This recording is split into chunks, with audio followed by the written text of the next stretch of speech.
consistent. If you look at Peter talking, if you look at John talking, they are all practically saying the same thing because they have all received the same revelation from the same Spirit. Amen? Amen? What does John say?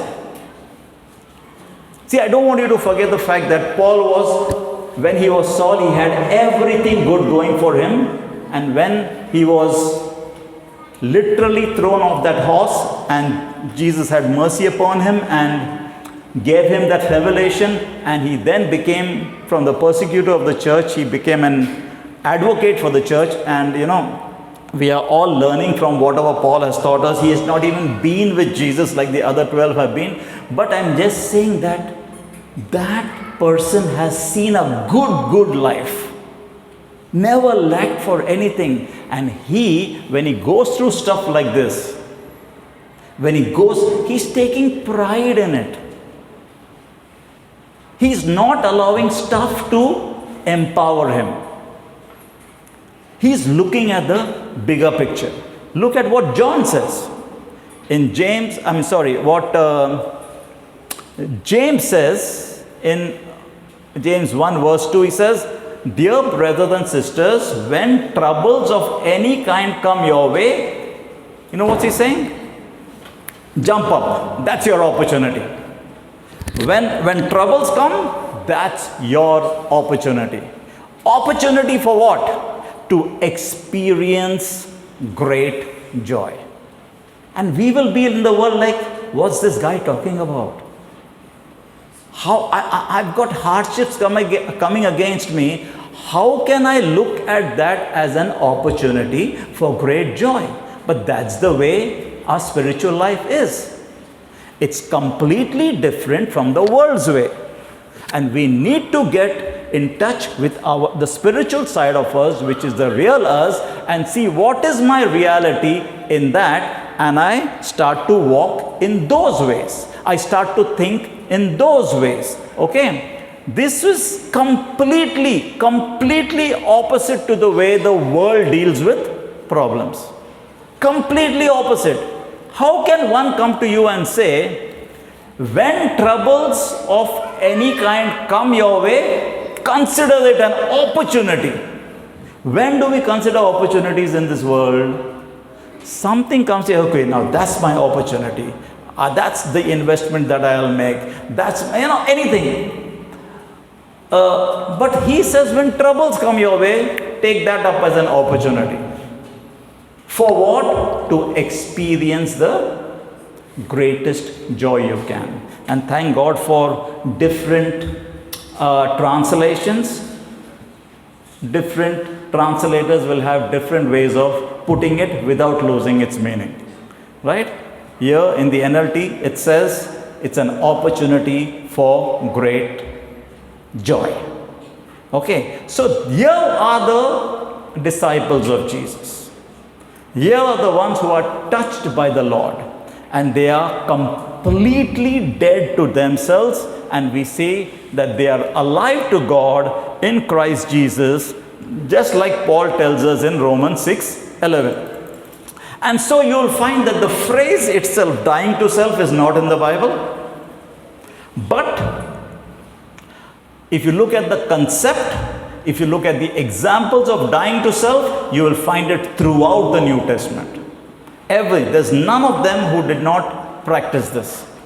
Okay, there's none of them who didn't practice. There'll be many verses that will bring out the essence of Christian life, in which we take up our cross and we follow Christ. We come across these verses and the picture comes like, oh, that's tough.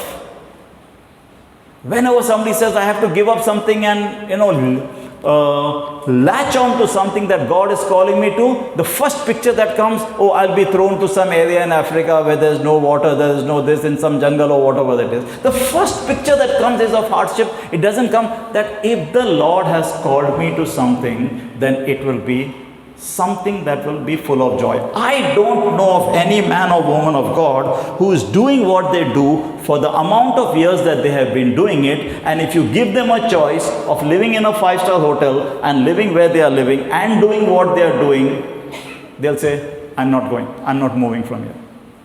Brother is one example. There are so many. Heidi Baker is there. Somebody who lives in California. She has left that. She goes to Mozambique to live among the backward people. And you ask her, she says, Lord, don't take me away from you. I just love it here.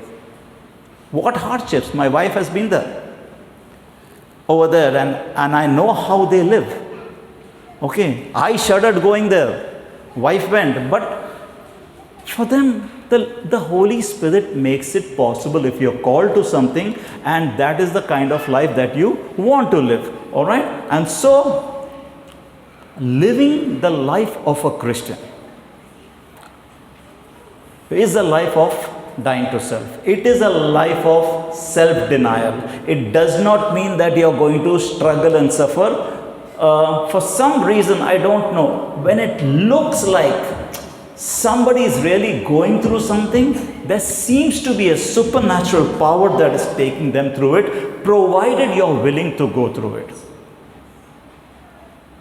Amen? So many. So if you say and if you confess that you are a Christian, are you? Yes. Then it has to look like something. You can't just say, I'm a Christian, without giving evidence. All right? What does it look like? What does it look like to be a Christian? Okay? Let's look at a few cases in the Word of God, and then you compare that to how you live your life, and let's check if it matches. Then I will know whether we are lying or not. It's very easy to say that I'm a Christian. But it has to mean something really deep. I can't just utter something, I'm a Christian. Really? How will you prove it? How are you going to prove it? Right? Paul said, I have been crucified with Christ. It's no longer I who live, but Christ who lives in me. And the life that I am now living, I live in the flesh, the life that he is now living. He says, I live by faith in the Son of God who loved me and gave himself up for me. How many identify with that? How many can say, wow, God loved me so much. He loved me so much, he gave a life for me. And now this life that I'm living in the flesh, I'm going to live it for him. How many can truly say, or have you come into the faith so that, okay, now that I have a closer relationship with God, I can ask for anything and I can get it and I can make my paradise here on earth. And I'm not saying you should not, okay? I'm saying you can have the things that you desire, but what is your prime focus? That's what I'm asking you. Is it the things that I can get from the Lord, or is it the things that pleases the Lord? All right? Paul said that about himself. About the believers, he said, I'll really like to have a look at this. Masha, Colossians 3.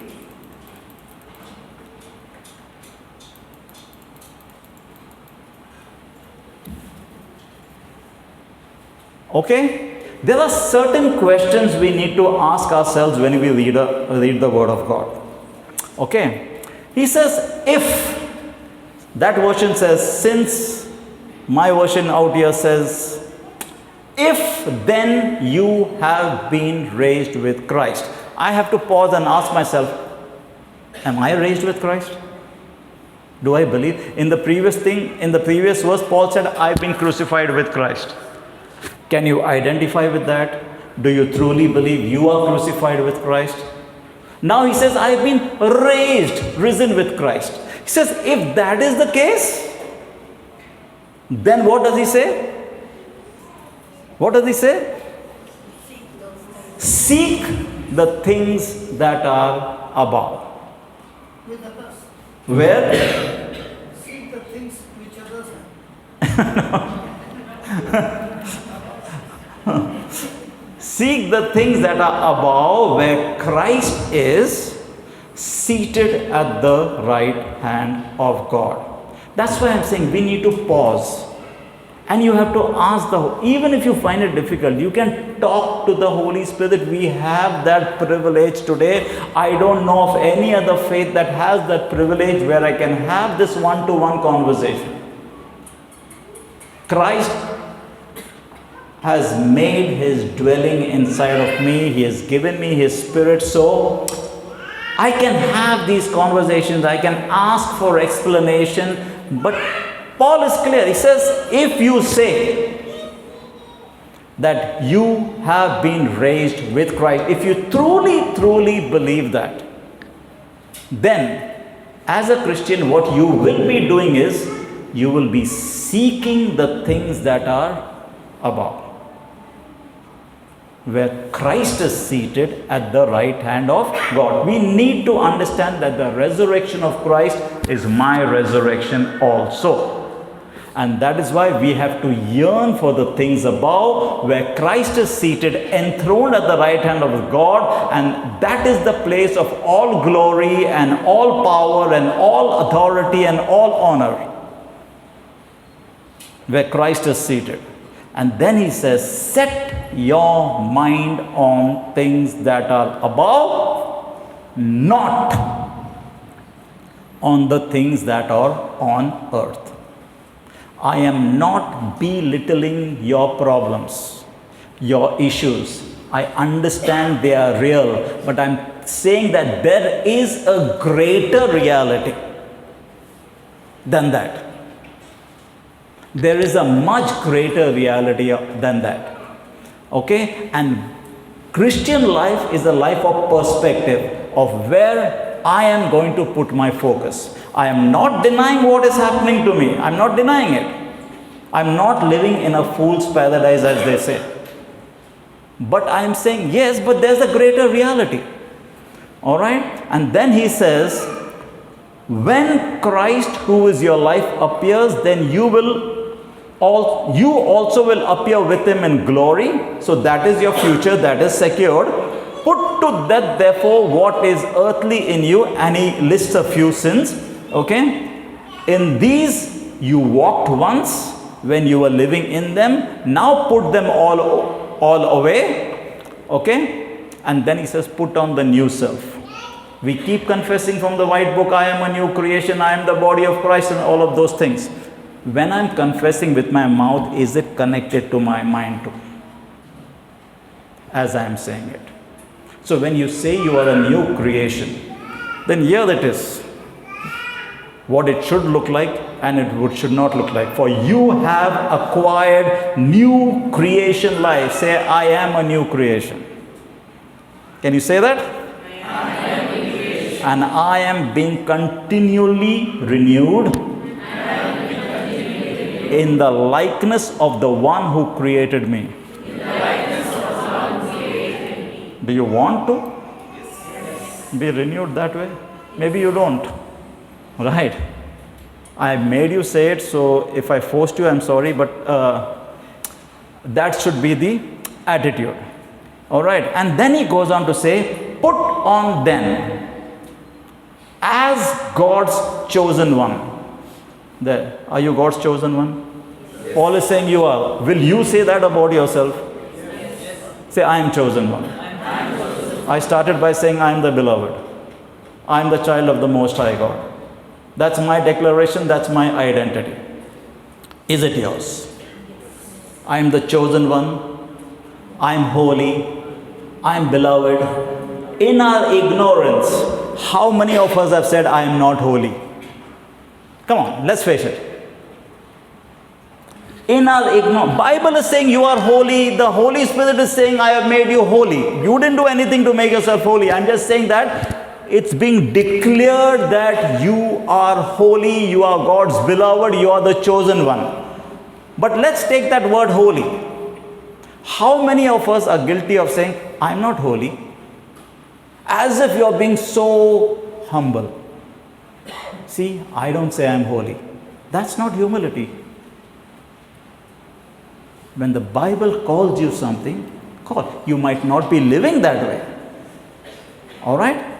For example, Sheikh Mohammed's son, he's the prince of Dubai. He has a choice to live as the prince of Dubai, staying with his father, helping his father out in the daily affairs of the country. And there could be another son who is also the son of Sheikh Mohammed.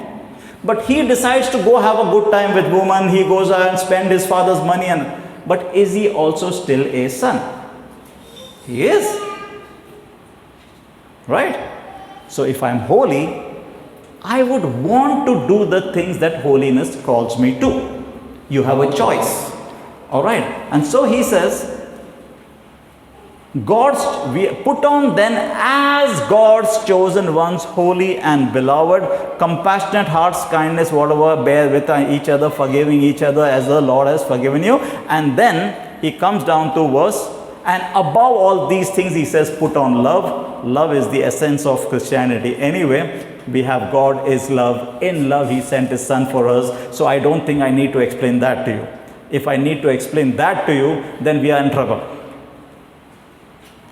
The entire Christianity hinges on love. Entire thing. The very fact that the Father doesn't want anyone to perish. He wants everybody to come to repentance and accept Jesus the Christ as Lord, because he wants everyone. He does not want any to perish. And so he sends his son, his only begotten son, who has created everything, to come and be subject to his very own creation. When you read the Bible and you see Pilate and all questioning Jesus, and you're like, hey, you created him and he's questioning you. Right? When you see the Pharisees and all, trying to argue with Jesus, and you're like, Jesus, how good is your God that he would do that so that we would get it and be saved? How good is it? How much more can love do? Anyway, so not there. And on our part, there's always God's part which he has done, and then there's our part which is my will. He will show me the way. Walking in it by the power of the Holy Spirit is my choice.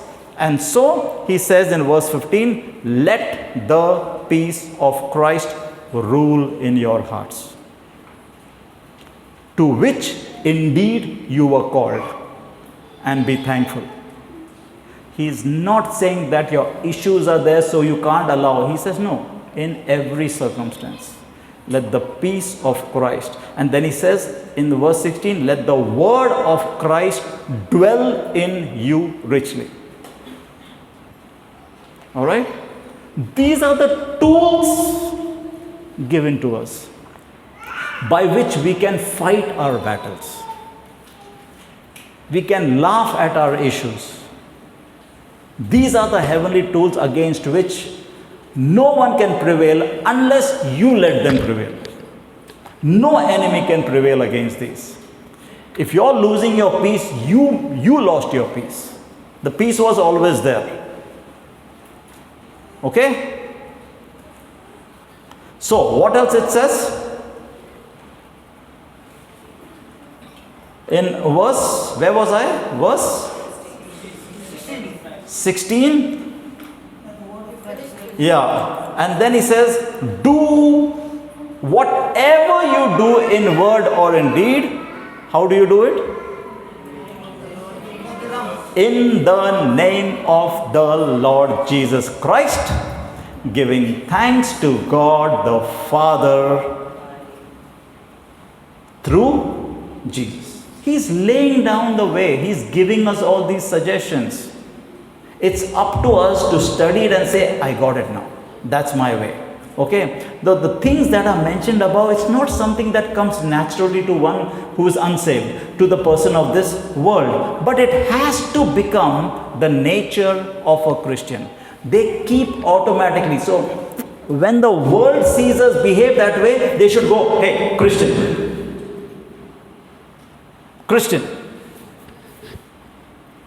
Like they should see you, and not by your clothes, not by your attire, not by, we recognize people by, their hats and by their beards and, all, and we say whether it's Muslim or Hindu or Christian. No, I'm saying by the way we live according to the word of God. Can somebody look at us and say, Christian? Amen? So, he says, at the moment of salvation, where you placed your faith in Jesus, you became a new creation. He says that in 2 Corinthians 5:17, right? If anyone is in Christ, he is a new creation. The old has passed away, then why are we running back to it? The old has passed away, the new has come. He says, behold. Whatever you behold, you become. Right? Whatever you will behold, whatever you focus on, you will magnify. So these are the tools we can use. Okay? And it also says that we are indwelt by the Holy Spirit and we are in Christ. Alright? So, when somebody looks at us, they should easily be able to identify us as Christians. That should become our identity. They might laugh at you, ridicule you for being a Christian, but that should become our identity, right? So we have this dying to self concept, and it's a continual denial of the flesh over our lifetime. Okay, and we are continually living in agreement with the Holy Spirit, not in agreement with the world.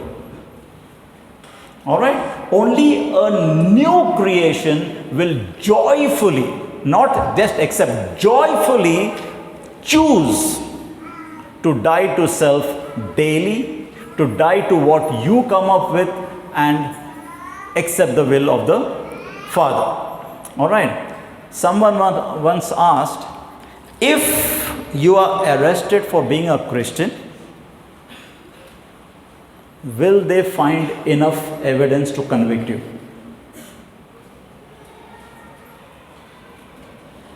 That was a powerful statement. I don't know who it was, I forget. If you were to be arrested for being a Christian, when you're taken to court, will they find enough evidence to convict you, to put you in jail? Powerful, yeah? Like, these are the things they should find in you. Like, what did they find in Jesus? He claimed to be the Son of God. Right? He did things that are against the law. He healed somebody on a Sabbath. So they kept accusing him of the things that were not of this world, right? Of how they wanted. For us, when the Bible talks about all these things, will they also be able to convict us? Looking at us and say, that's his identity as a Christian. Just remember,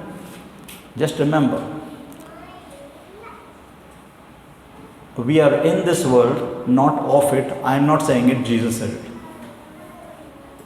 Right? That has to mean something for me, right? It has to mean.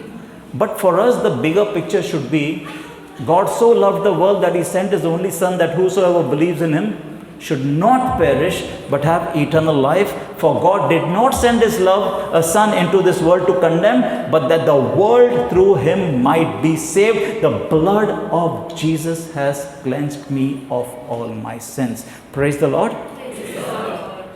Because of Jesus, as I placed my faith in him, now the Holy Spirit comes and lives in me. Forever, never to leave me, never to forsake me. How much of a big deal is that? How much? Our spiritual realm is our reality now. The moment I placed my faith in Jesus, the realm opened up. Now I traverse between two realms, and I'm supposed to live off that realm into this realm. Bible calls me an ambassador. Jesus is gone. He had a 3.5-year ministry. The thing I love about Jesus is He came to this world to redeem the world. What did he have to do? He comes, he pays the price for sins, sheds his blood for us, our sins are forgiven. He could have done that and gone. But he actually lived like you and me. And while he lived, I get to see the things that he did. What did he say? And that is why he could make the statement, greater things you will do. Greater things you will do than I have done. Why? Because all done by the Spirit of God. He says, I only say what I hear my Father saying. Who's saying this? Jesus. So that should be like, hey, if Jesus did that, I can do that. I only do what I see my Father doing. Which means Jesus never ever did in this realm anything of his own. And how did he know all these things? If you notice, throughout scriptures, he is looking out for opportunities to spend time alone with the Father. How many of us will do it? He goes off to lonely places. Sometimes it says he's there all night, right? He's spending time with the Father. He's conversing with the Father. We don't know. And I believe his power came out of his prayer life, his relationship with the Father. He placed such a value on the Father. He would go, sit, spend time alone on several occasions. Every moment he got, he would do that. How many of us do that? I believe a lot of power will flow out from that realm if we too can do it. Okay, I got a lot more to say, but I think now brother should come on. Right, brother? Come, Baba, after 3 years you come. Okay?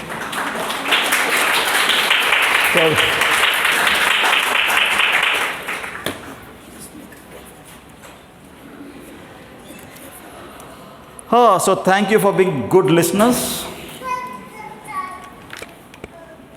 But don't only be hearers, be doers of the word. Amen. Yeah. Can we give the Lord a hand?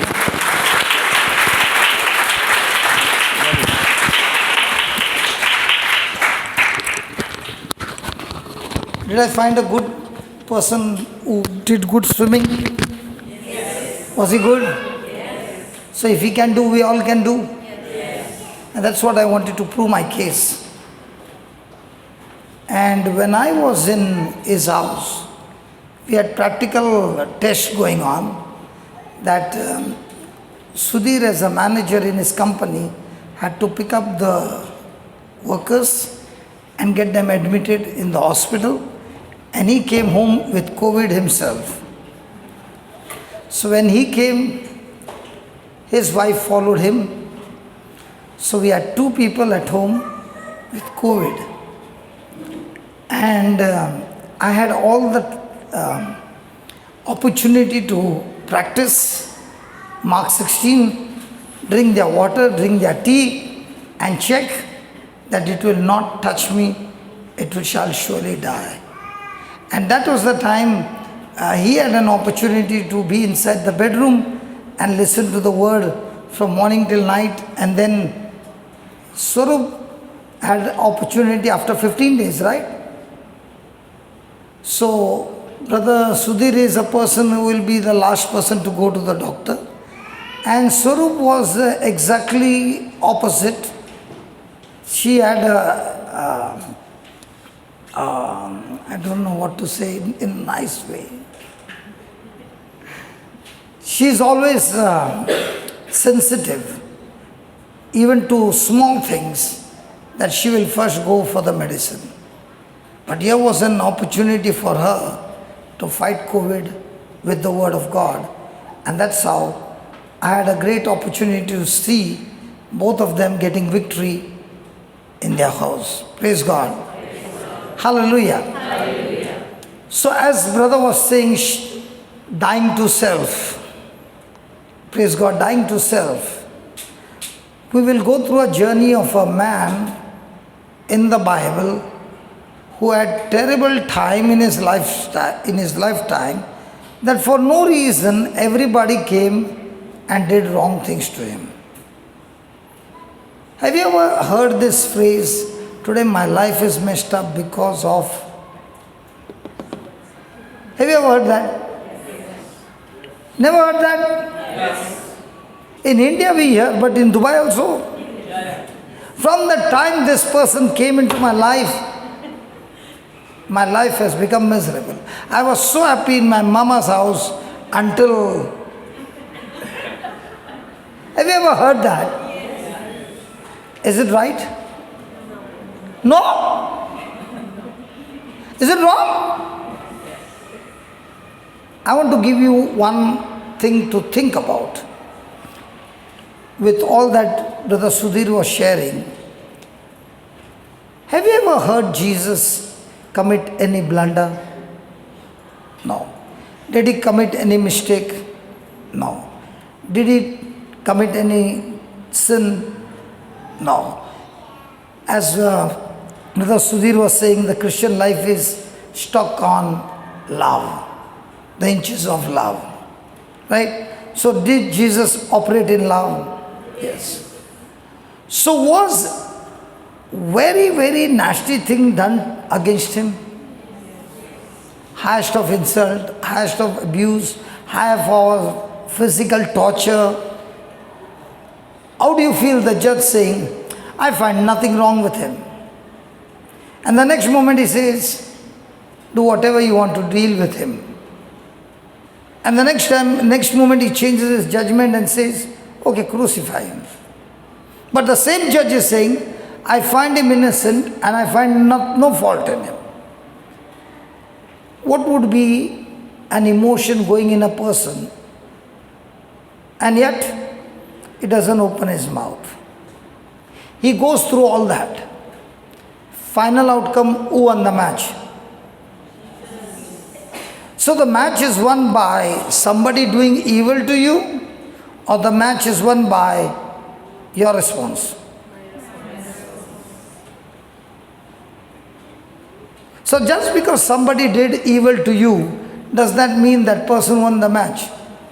The match is not over until you react or you respond. Jesus won the match because of his response. You also win your match because of your response. But if you respond with a reaction, before the final outcome can come, you already know you are in a losing match. Think about it. So can we turn everything around? Because when he was sharing about, Paul's sharing about the trials that he went through, and he said, consider it all joy when you go through trials of any kind. Can a person be joyful in any trial? All the ladies, you are telling lies, come on. Don't you tell lie. I'm talking to only the ladies. Can you be joyful in trials of any kind? Don't tell lie, just think about it. All those who have got more than one baby, first time you did not have the experience how the baby comes out and what you go through that 9 years of pregnancy. Praise God. Huh? What did I say?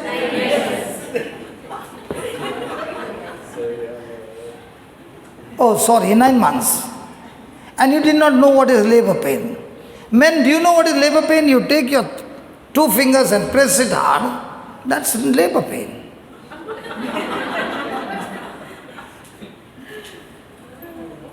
And the labor pain is, the doctor comes and says, let's have a countdown for 5 minutes, and then the labor pain is over.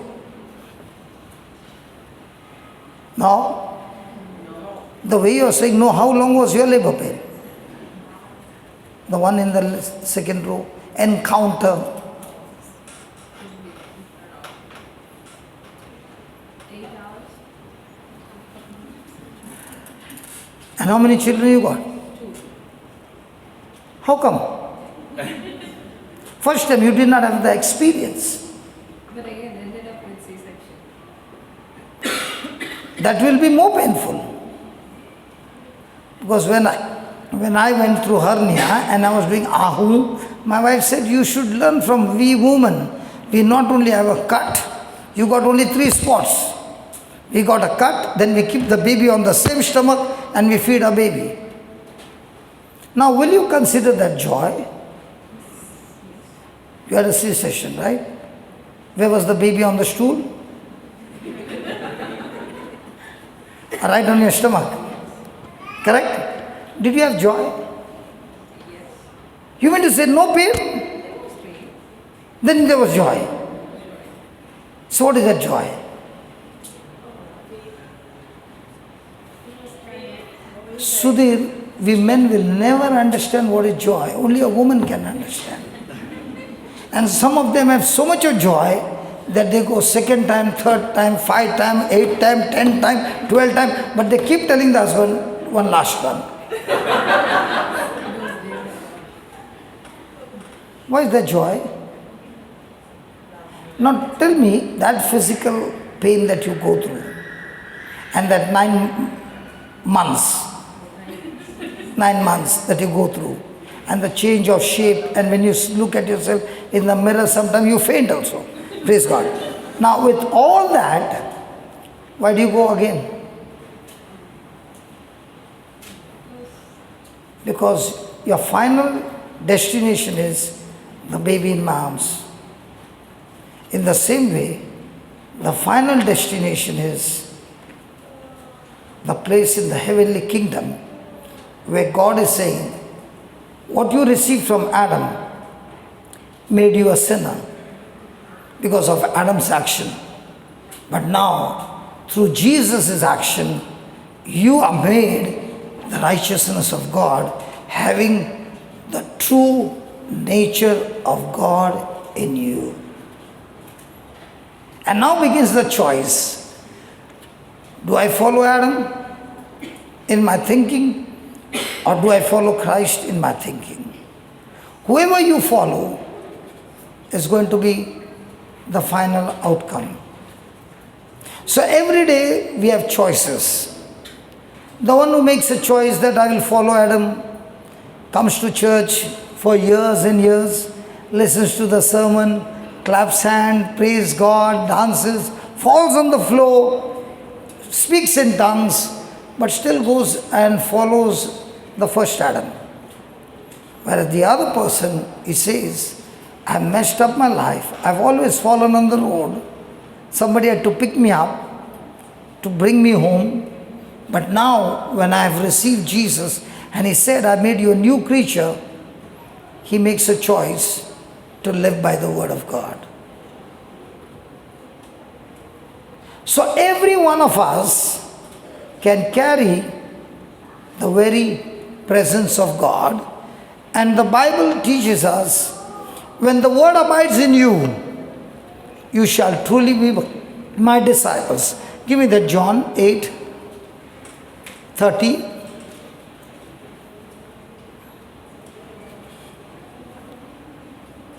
As Jesus spoke these words, many believed on him. So how does belief come? Hello, how does belief come? By hearing. We hear so many things on TV telling you the vision that the world has for you. That's why it's called television. Telling you a vision on earth. And the Bible is a television that is talking to you the vision in heaven. So which vision are you looking at? Whose words are you looking at? Whose words are you hearing? And there the word says, as Jesus spoke these words, many believed on him. Say that, believed. Believed. Say that again, believed. Believed. My life is all about what I believe. And I like to address to you an example that the Lord taught me 25 years back. And it has never gone out of my heart or mind. Believe. You have 10 rupees and you spend 7 rupees on a poor man. How much do you have? How come your answer is different from others? Which school did you learn that? I'll ask again. You had 10 rupees, you spend 7 rupees on a poor man. How many rupees do you have?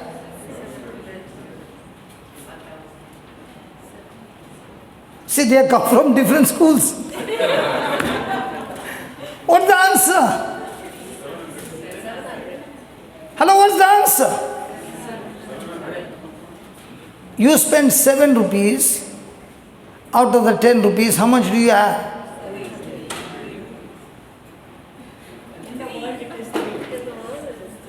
In the world it is 3, and that's what we believe.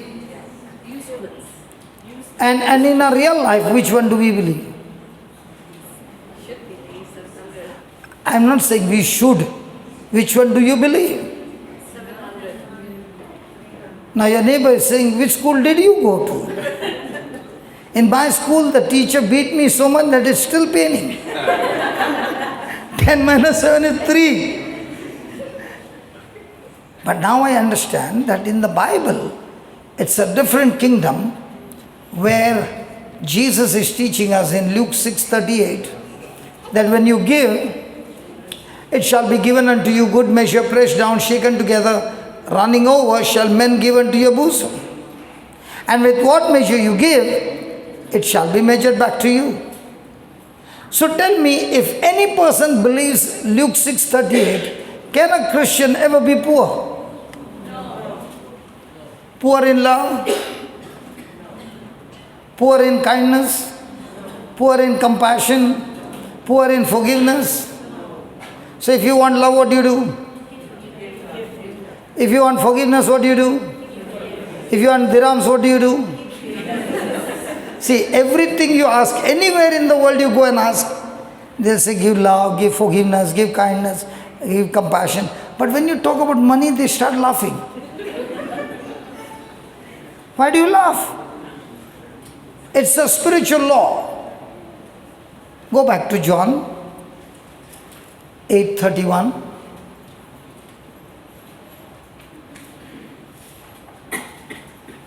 And not John, sorry, Luke 8:31. Sorry, Baba. 38. No, I've got person. 6:30. No, I'm talking about 8:31. John 8:31. Yeah. No. Where did I go to? John 8:31. She's put Luke.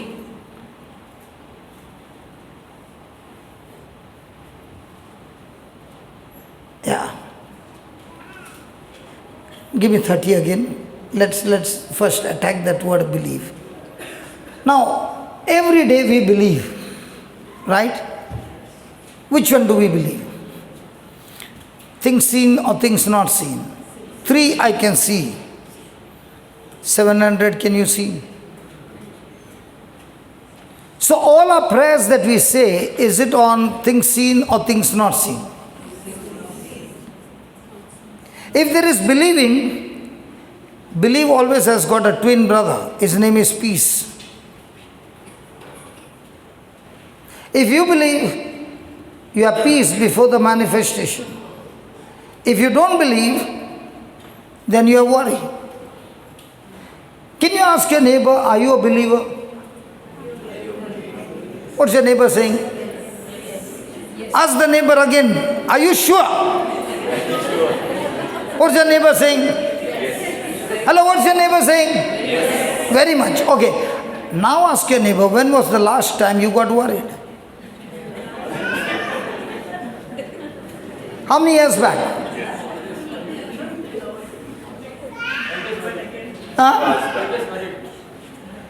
If your neighbor is saying, I got worried just this morning, he's not a believer. He's a believer of 3 and not 700. There are three things in that belief. One, I believe with my senses. Two, I believe the written word. And three, the most dangerous one, I know the word of God is true. I know that scripture by heart. I know that God is powerful. I know all things are possible to God. I know it all. But I don't understand, it's still not happening in my life. Now most of the people come under this category. And there's frustration, not knowing that he is in the third category, and the third category does not bring manifestation. So your proof that you're believing is you have constant joy and constant peace. And that's why Jesus said to those Jews who believed on him, if you continue in the healing ministry, and if you continue to ask people to lay hands on you and ask people to pray for you, you are my true disciples.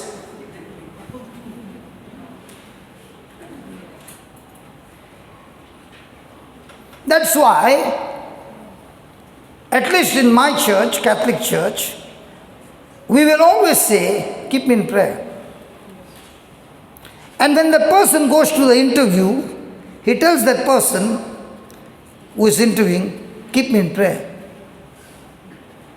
And when he gets the offer letter, he signs and says to the boss, keep me in prayer. And when they give him a project, he tells the boss, please keep me in prayer. Do you say the same in your company? Why not? Huh? Sorry?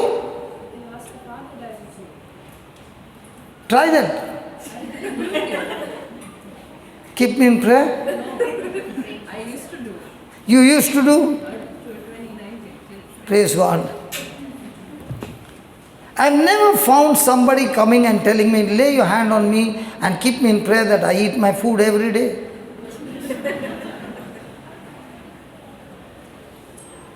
Keep me in prayer means I want you to agree with me the word of God.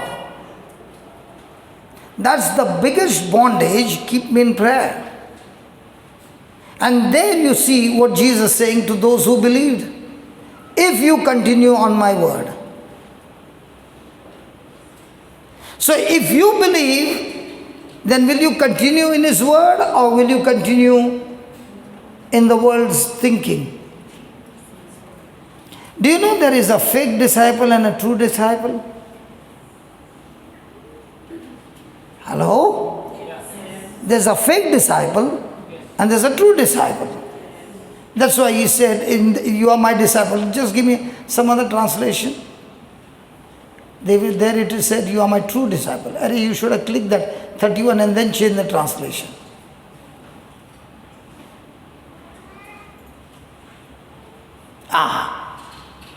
If you hold to my teaching, say that teaching. Say that again, teaching. Say that again, teaching. Is there a difference between holding on to Jesus and holding on to his teaching? Which one are you holding on? Now you're confusing us. There are two strong forces that govern our life. One is the person named Jesus, and two, the teaching of Jesus. If you don't know the person Jesus and you follow his teaching, it will still work for you.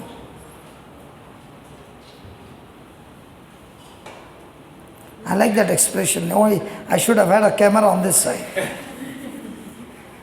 Because the teaching of Jesus is a spiritual law, and a law is anyone who gets involved in that principle, the result is always the same. So I can listen to the teaching of Jesus and practice that, and I can get victory. But without knowing the person of Jesus, I will still have emptiness in my life. The teaching of Jesus will become more flesh in me when I have a real relationship with Jesus. And what about a person who has only a relationship with Jesus but doesn't know the teachings of Jesus? That is absolutely dangerous, because he'll be following some other teaching and ending up in a disaster. So those two forces have to go together, and that's why Jesus said to those who believed in him, if you hold on to my teaching, is it possible that you can hold on to the teaching for the day you come in, listen to the talk, listen to the teaching, praise the Lord, hallelujah, thank you Jesus, and when the crisis begins to increase, the pressure begins to increase, are you still holding on to that? Or you quit? You can try this experiment. Will you try? It's very easy. You know, tonight when you go home at around 8 o'clock night, if you put the curtains, okay, so that nobody can see what you're doing, dark curtains, shut the door and switch off the light. You know what will happen? There will be darkness in your room. No joke, try it. And then all you do is switch on the light, and the light comes in and the darkness goes out. Now, if you don't put on that switch and you do everything else, will the light come in? That's exactly what he's saying. If you hold on to my teaching, you have switched on connection, heaven, and that connection will take you through till that is manifested in your life. So our great journey is not to get the manifestation. Our great journey is how to keep the connection on till the end. And that's why he says, you are my true disciple if you hold on to the teaching and not quit or take any shortcut or allow your emotion or allow anything to stop you from holding on to the teaching. Then you will know the truth. When will a person know the truth? When he is a real disciple. And who is a disciple? Hello, who is a disciple? Have you been to school? Hello, have you been to school? Yes. Did you have exams? Yes. Why did they have exams? But they wanted to have a check. How much have you stored what has been taught? So when the question paper is given, you write the right answers, you get good marks. What about some students who learn the whole year, but when they see the question paper, they faint? I used to be like this, very nervous in my exams. Praise God. So when the exam comes, is it time for you to get promotion? Have you ever seen you get promotion without exams? Only the Christians will say, you pray for me and I get promotion. Never heard that? Keep me in prayer and I will write whatever I want, but see to it you pray to the head office that he should give me promotion.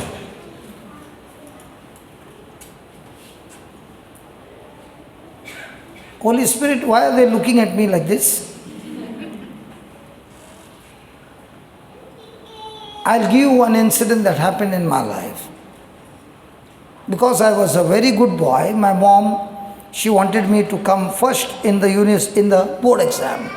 So she brought all the textbooks, all the guidebooks, all the master keys, a five-year question paper. She brought all that, 21 set paper, that also she brought, praise God. And she gave me such a big, and she said, son, now you will surely get top. And after the exams were over, in Bombay we have this, when you have a textbook, you can go back to the shop and give it back. And if the book is in good condition, they'll give you 70% refund. So when I went there and I gave the book, that person said, "Why have you brought new books?" Because there was not even a name written on it.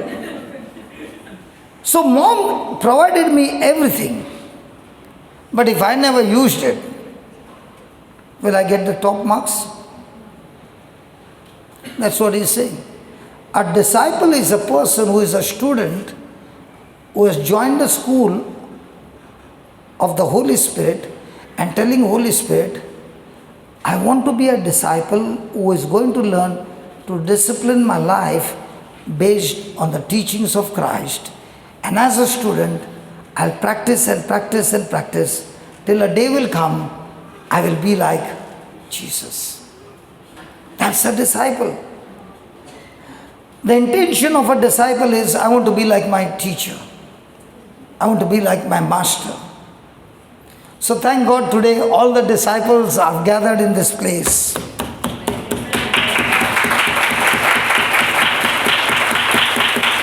Now, like brother Sudhir said, can you call yourself holy? And the moment you call, now what is the devil saying? Do you know what you did last week? You are declared holy not by your works.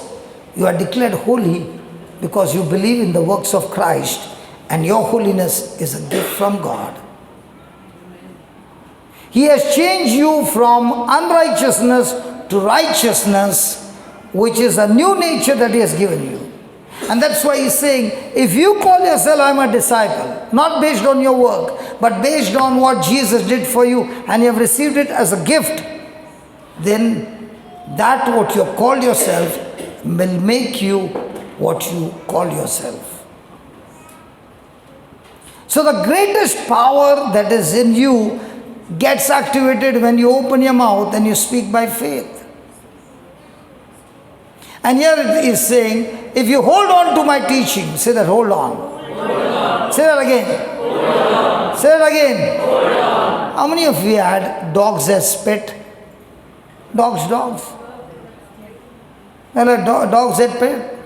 Which one? The small one? Or the big ones? Big ones. How about Rottweiler?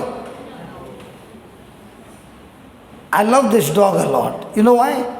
Because among the whole family, he has got only one master. He doesn't obey everybody at home, only one master. And once he goes for a catch, he will not leave until his master will say leave. No matter every person in the family will try their best, but he will not leave his grip. And so is a Christian. His attitude is hold on to a teaching of Christ like a Rottweiler. You hold on to the teaching and never let it go till that teaching becomes your lifestyle, and you will surely produce the harvest. Have you ever heard this teaching, majority wins? Never heard? Yes. Never heard majority wins? Yes. Hello, never heard majority wins? In the kingdom of God, majority wins or no? Huh? Do I confuse you? Once a person said to me, you know, every time you come and you ask funny questions and you're confused, now the person knows, he will say yes and you will ask him what? And then he'll say no and yes and no. He's confused. I said, okay, tell me sister, you're a boy or a girl? She said, I'm a girl. I said, what? I said, you never said, I'm a boy now. Because you,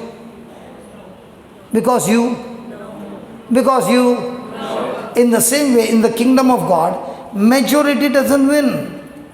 The person who has got a Rottweiler hold on the teachings of Christ and lives in the teachings of Christ is always a winner. Tell your neighbor, he's talking about me, he's talking about me. Tell your neighbor. Tell your neighbor. He's talking about me, is he talking about you? Ask your neighbor, ask your neighbor. Listen, words have got power. Hello, words have got power. And if your neighbor says yes, Praise God, you all both are in agreement now. And Jesus said, where two or three agree on earth, it's done by my heavenly Father. So we got to use the tools of heaven. Amen. Ask a neighbor, is he talking about you, the Rottweiler? The Rottweiler grip, holding on to the teachings of Christ. Praise God. And then you shall know the truth. Did he say you shall go around telling everybody to pray over you and you shall be free? He never said that. I used to be like that. If there are 10 people laying hands, I would go to everybody. And one day there were 7. And the lady on the 7th one, she said, I saw you go there and here and here, and now you come here again. I said, listen, I come once a week. I don't come every day. That was Sunday, Monday, Tuesday, Wednesday, Thursday, and you are Saturday. Come on, lay your hand on me. Because in my thinking was, when they lay hands, and the more they lay hands, I will get healed. I'll get blessed. You don't need anybody to come and bless you, because the Bible says, in Christ Jesus, He has already blessed you with all spiritual blessings.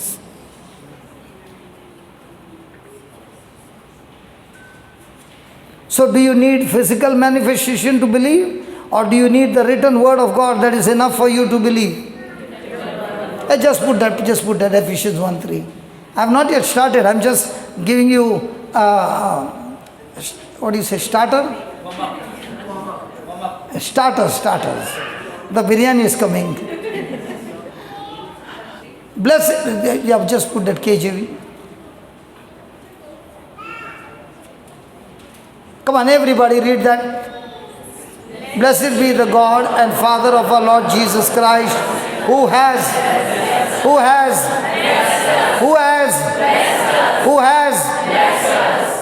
You need guts to believe that.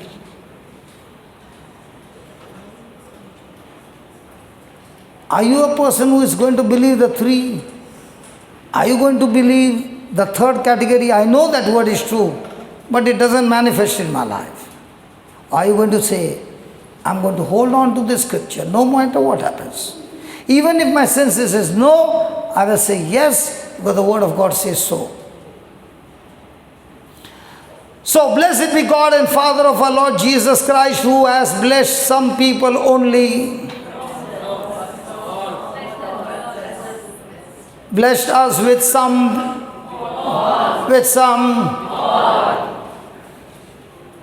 Touch your neighbor and say to your neighbor, He has blessed you with all spiritual blessings.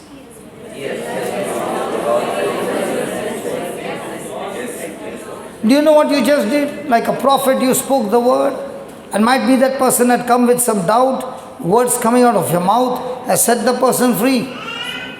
Praise God. Because your words have power to create things for you and create things for others. And you just bless somebody. And when you bless somebody, you give a blessing to somebody. And the Bible says, when you give, it shall be given to you. Good measure, pressed down, shaken together, running over. Hallelujah. So are you blessed? Yes. Blessed with what? And what is the meaning of the word blessed?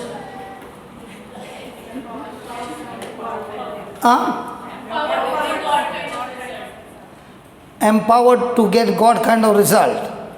Okay, I'll give you from the scripture more detail. Genesis 1:28.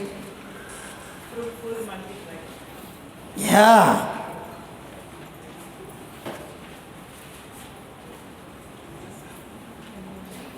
And God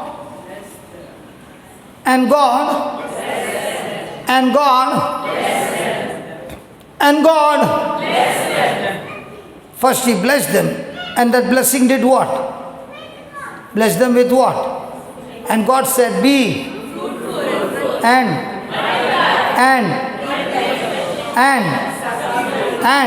have dominion.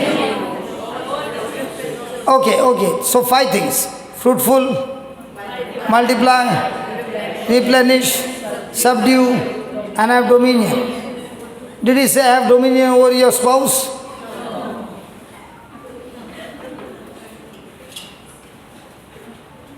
People who try to have dominion over people is devilish, satanic. Okay, let me put it this way. Did Jesus have disciples? Yes. Did he love them? Yes. Did he have dominion over them? No. Did he care for them? Yes. What about us? Yes. So you are blessed.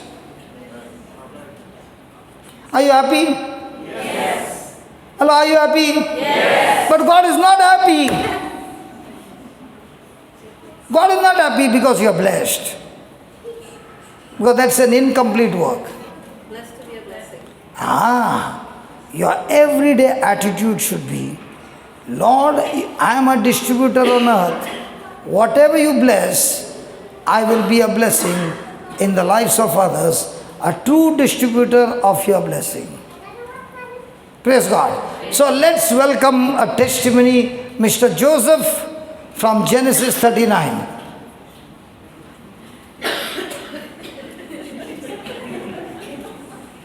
Hello. I'm not going to go into a lot of detail, but we'll have an outline about Joseph. Genesis. Just put my topic on the notepad, Baba. Okay. I want you to please write it down, because this will help you to teach others as well and teach yourself as well, so that you don't miss anything. What we need to learn today is a lifestyle where you are truly abiding in the presence of God. In the presence of God. Now, is it possible for a person to sit here and his mind is not here but wandering, going back home? Is it possible that you are sitting here but your mind is in the kitchen? So, the God's presence is when you are totally focused on what God said. So, we abide in God's presence. And it is this God's presence that causes us to prosper beyond our limited perspective of prosperity and success. Prosperity is not defined by the amount of material things, what car you got, what house you got, but by the presence of God in our life.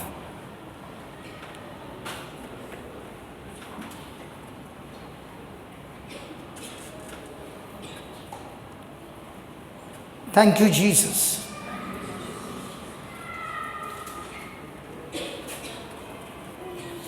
When you finish, please tell me. We'll go further.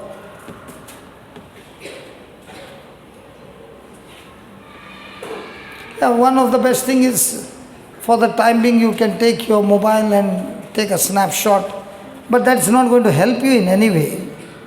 If you go home and take the snapshot and make your notes, it will help you. You can take a snapshot, no problem. But you need to write down. Because when you're writing down, your attention is on those words on the screen.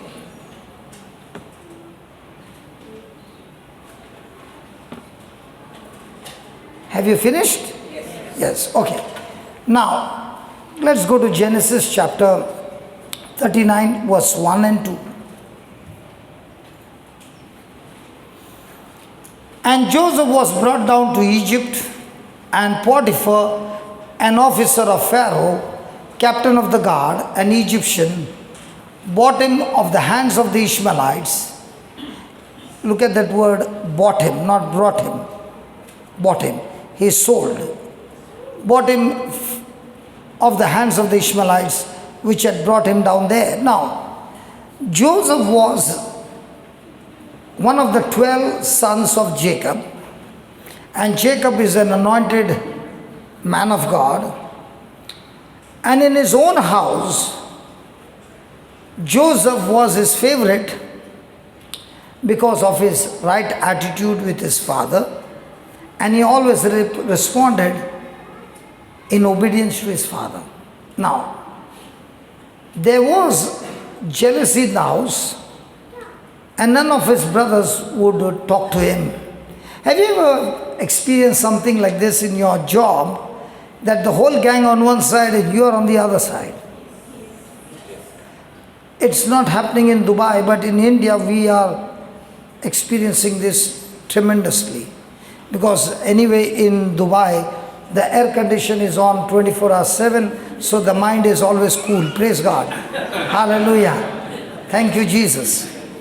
So what happens when you are deserted and you are on one side, everybody on the other side? So the majority on one side, you on the other side. What will be your emotions?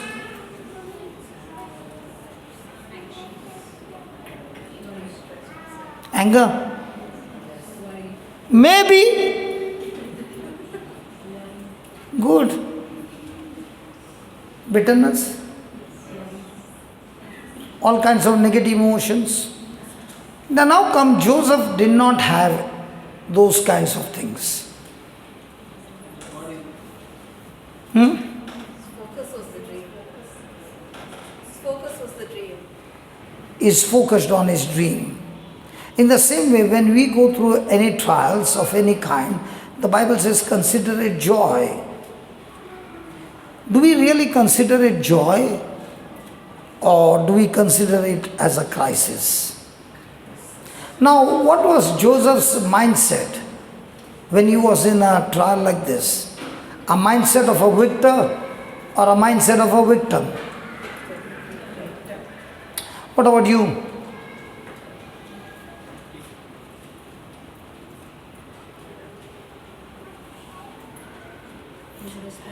Have you ever got worried? So you are a victim. Have you ever got angry? Again a victim. Have you got hurt? A victim. You got bitter? Victim. So when you are a victim, you have already lost the battle. The outcome will be failure.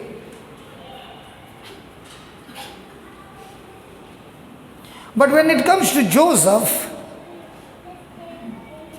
his focus is not on what others do to him. He is focused on what God has told him. In Dubai, you loved Dubai because of the desert, right? Then why did you leave the greenery of India?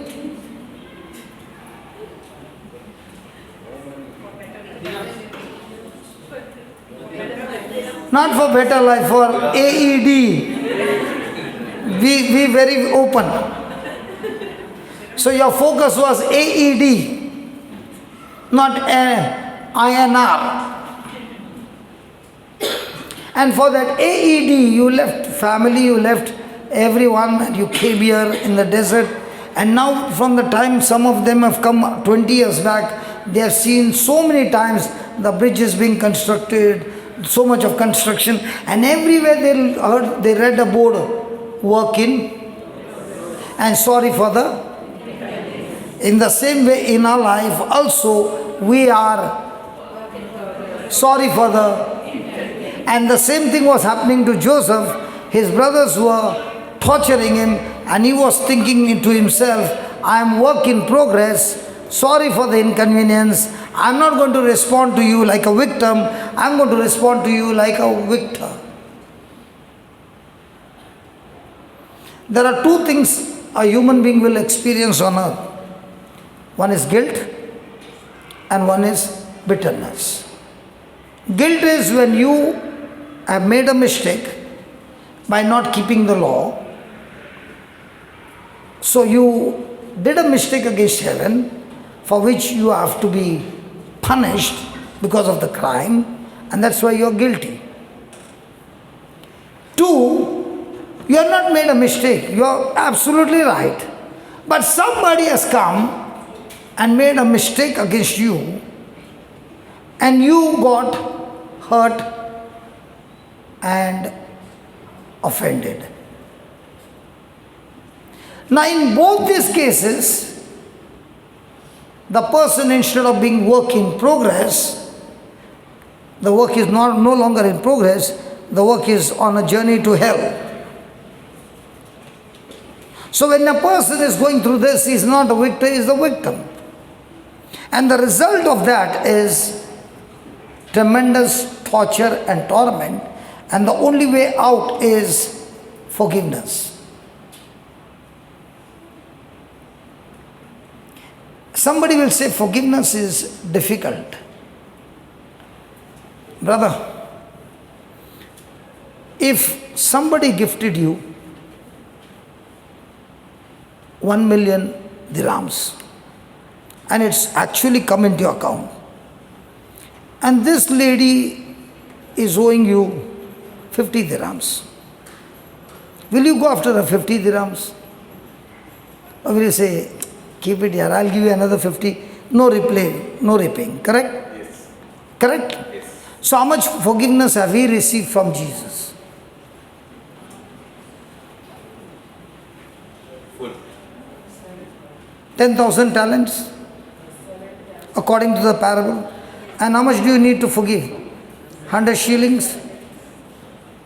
If that is in your mind, it becomes so easy to forgive, because if I don't forgive, I'm a prisoner in my own life.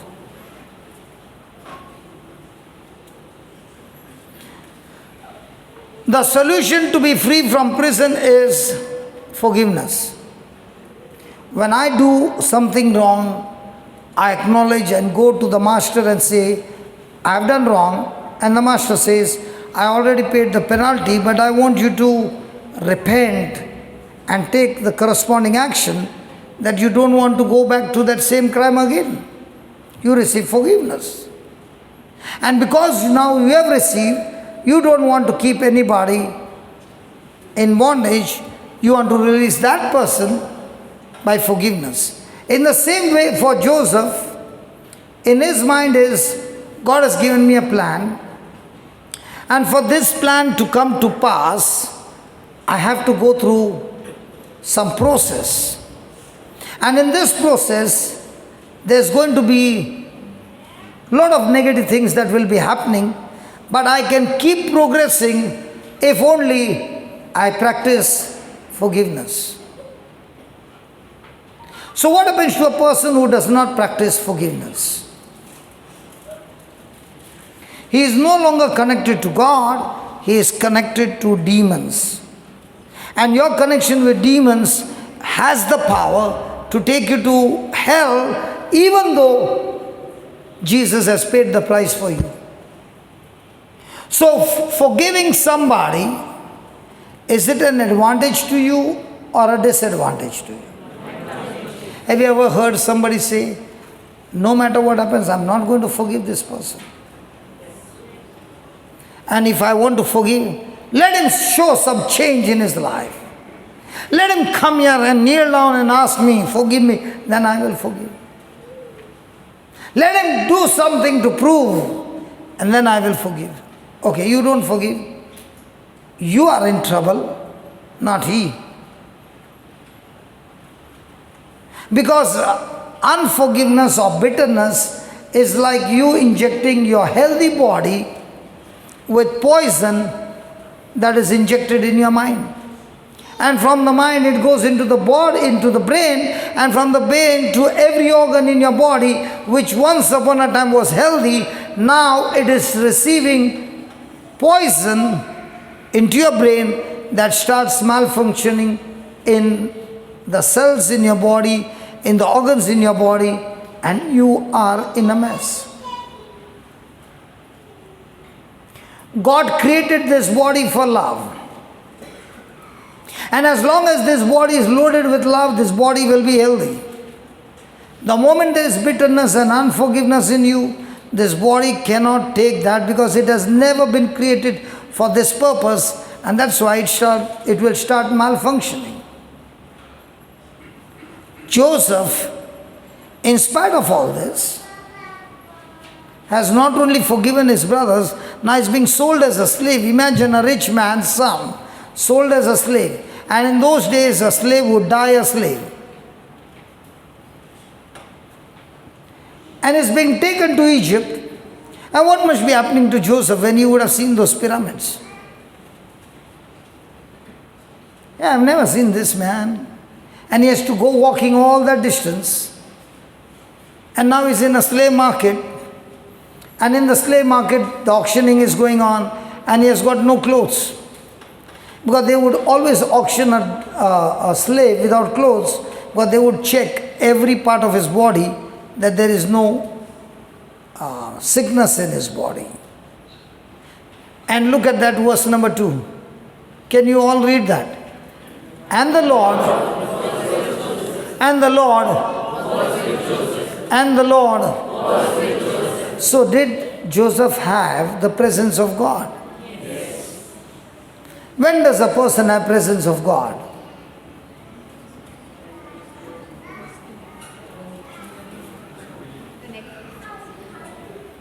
Are you connected with God?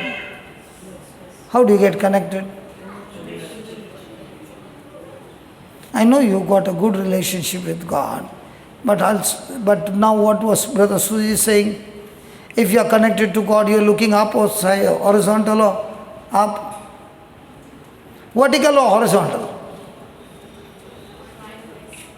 That brother just got Rolls Royce. Your neighbor. But a person who has got relationship with God, it doesn't matter.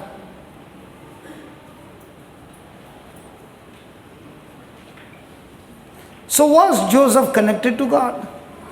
Yes. Why? Because the Lord was with him. And when will the Lord be with me?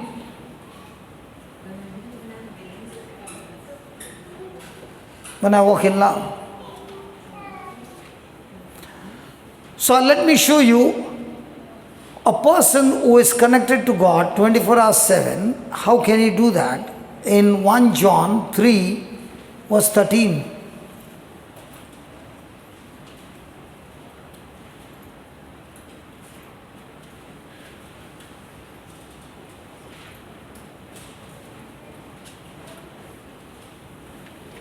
What does it say? Marvel not, my brethren. Have you ever seen a dog lift his leg like this? Who is he? A male dog. Does that marvel you when he lifts one leg? It's natural. So for a Christian, it's natural when the world will hate you.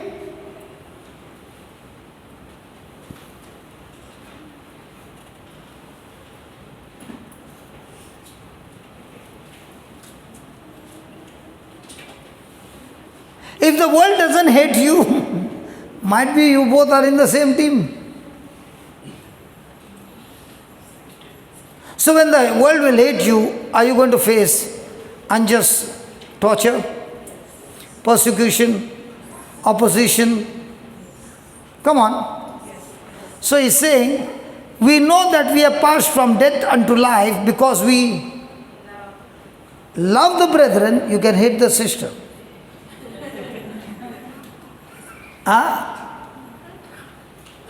Because we love the brethren and the sister. He that loves not his brother abides in death. How do you know you are a born again Christian? You are a new creature, right? The new creature is full of what? So can a new creature hate somebody? Ask your neighbor. Are you a born again Christian? Do you love everybody? Yes. Now ask your neighbor. See, when husband and wife are there, husband and wife are not asking each other, they are asking their neighbors. I am expecting husband and wife sitting next to each other. They don't ask each other, they ask the other neighbors. Praise God. And then look at the 15th verse. Whoever hates his brother is a ask your neighbor, look into your neighbor's eye and ask, who are you? Is there possible here, right now, right here, according to this word, there are murderers sitting here? And that person can say, God is with me. How do you know God is with you? Because I pray every day. I go to church every day. I say all my prayers every day. And that also on my knees. And I light candles as well.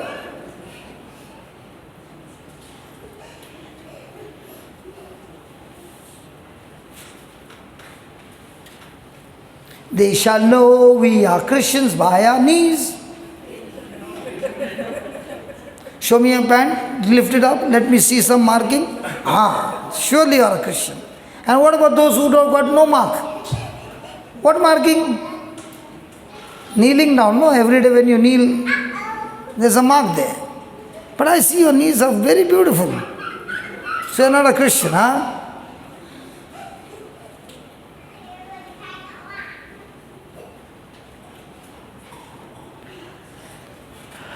Anyone who hates a brother or sister is a murderer, and you know that no murderer has eternal life residing in him. So now, was Joseph still loving his brothers in spite of selling him as a slave? Yes. Was he focused on what they did to him? Or was he focused on what God had promised him?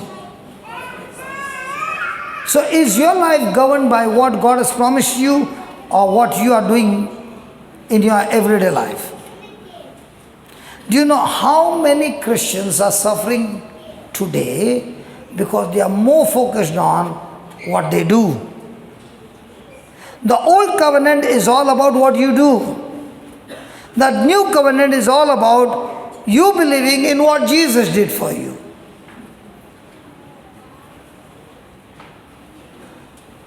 Okay, let me answer that question. Give me Galatians chapter 3 verse 1. Yeah, Galatians 3 verse 1. Let us read that. You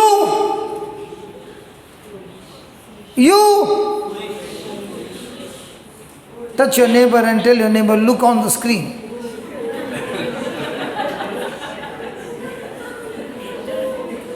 Tell your neighbor, look at the screen. You foolish Galatian, who has bewitched you? Before your very eyes, Jesus Christ was clearly portrayed as crucified. Jesus crucified right before your eyes. I would like to learn just one thing from you. Did you receive the Spirit by the works of the law, or by believing what you heard? Do you receive everything from the kingdom of God by your works? Or you receive everything from the kingdom of God by believing in the finished works of Christ? Which one do you believe? I was believing in the works. When I started my journey, I was told, when you pray at 3 o'clock in the afternoon and 3 o'clock at night, that's the most powerful time for prayers to be answered. After that, the line gets cut off. I literally believed, and when I started my business, the customer would come at 3 o'clock. I would tell him, wait till 3:30, khulega nahi. It was a law. Practice the law. And I was happy that I did what the law said. But my customer was cursing me. He did not see love in me. He hated me. Even my workers, they were forced to do that. I was a cutter. What was told, I wanted to do exactly the same. It nearly cost my marriage. Praise God. So now the Word of God is saying, I would like to learn just one thing from you. Did you receive the Spirit of God by the works of the law or by believing? How many of you believe that you have hands? Are there any Christians here? Yes. Christian with hands? Yes. Really? Yes.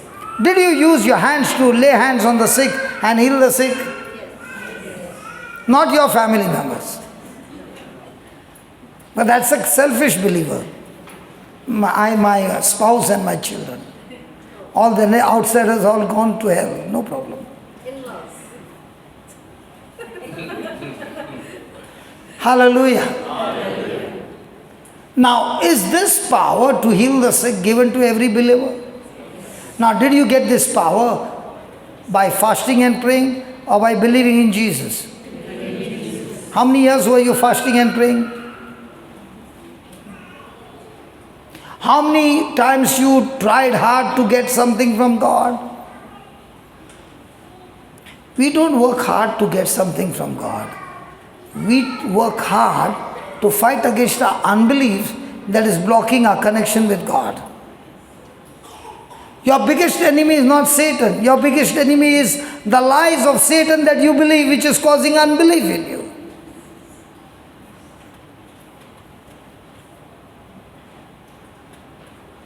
So are you going to believe what you heard? Or are you going to believe that when I do those things, I qualify now to get from God? And if that is your attitude, you miss the whole mark, because the new covenant is not about what you did. The new covenant is all about what Jesus did for you, and you receive everything that Jesus did for you as a gift from God.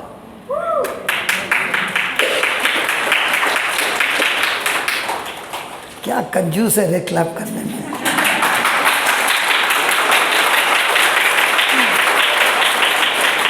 And if God has to bless you according to your clapping, how would you clap? देखा? देखा? देखा? That is law. Lord, I clapped you with my hands and with my leg also. Nobody saw it. And God says, I don't bless you because of that. See, sometimes some preacher will show you Deuteronomy 28 and say, can you see that word of God? If you obey, you are blessed. If you disobey, you are cursed. Now what will you say? Yeah, man.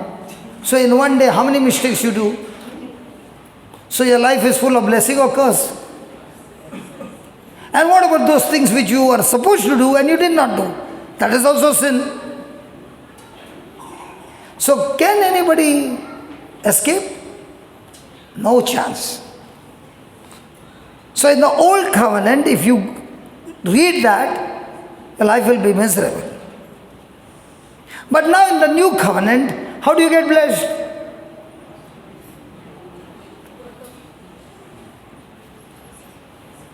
See?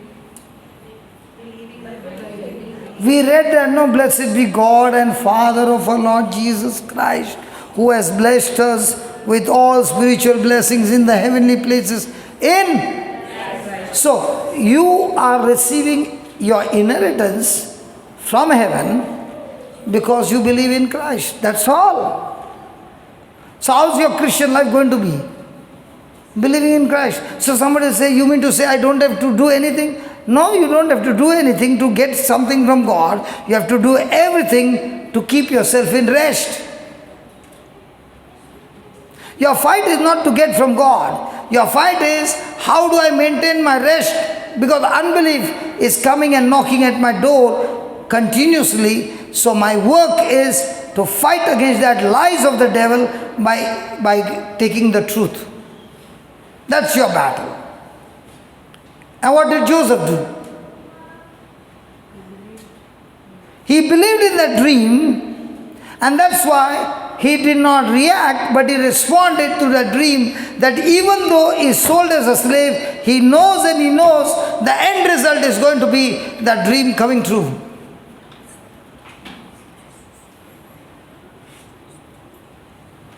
Just put that again, Genesis 39:2. This scripture has helped me so much. The Lord was with Joseph. Put that King James, please. The Lord was with Joseph, and he was a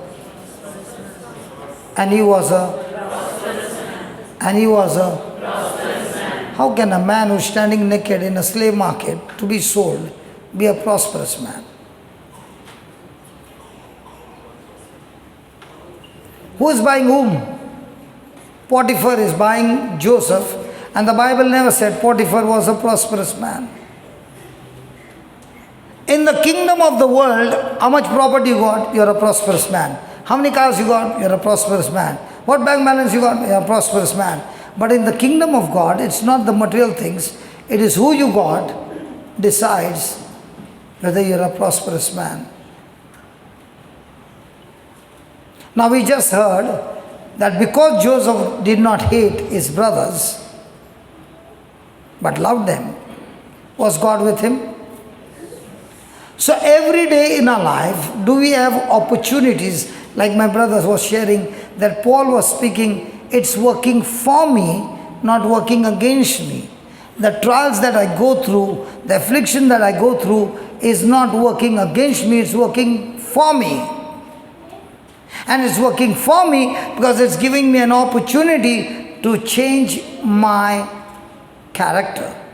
Because my nature has been changed by God, but now I'm on a journey practicing to change my character. How does a person get a character? The word produces thinking. Thinking produces emotions. Emotions produces decisions. Decisions produce action. Action produces action. Action produces habits.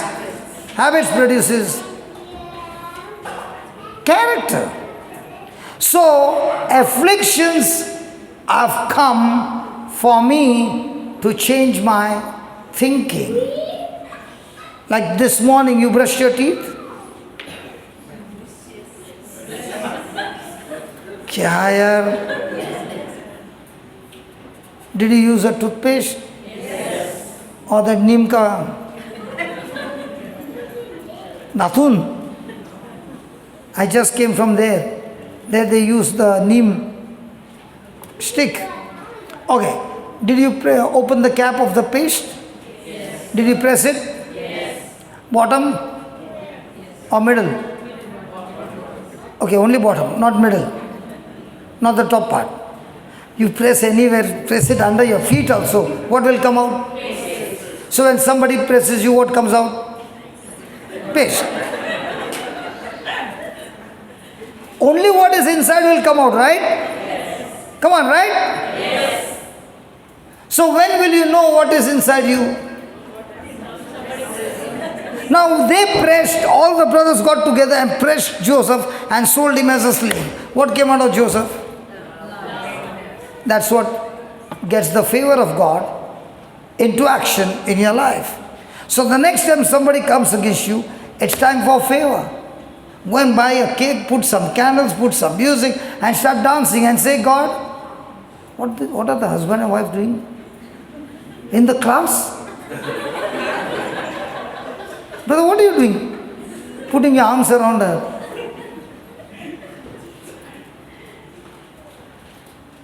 Praise God. They are saying favor has started. Hallelujah.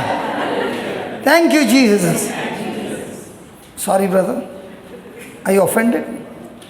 It's my time for favor. Hallelujah. Okay. So, do we get opportunity?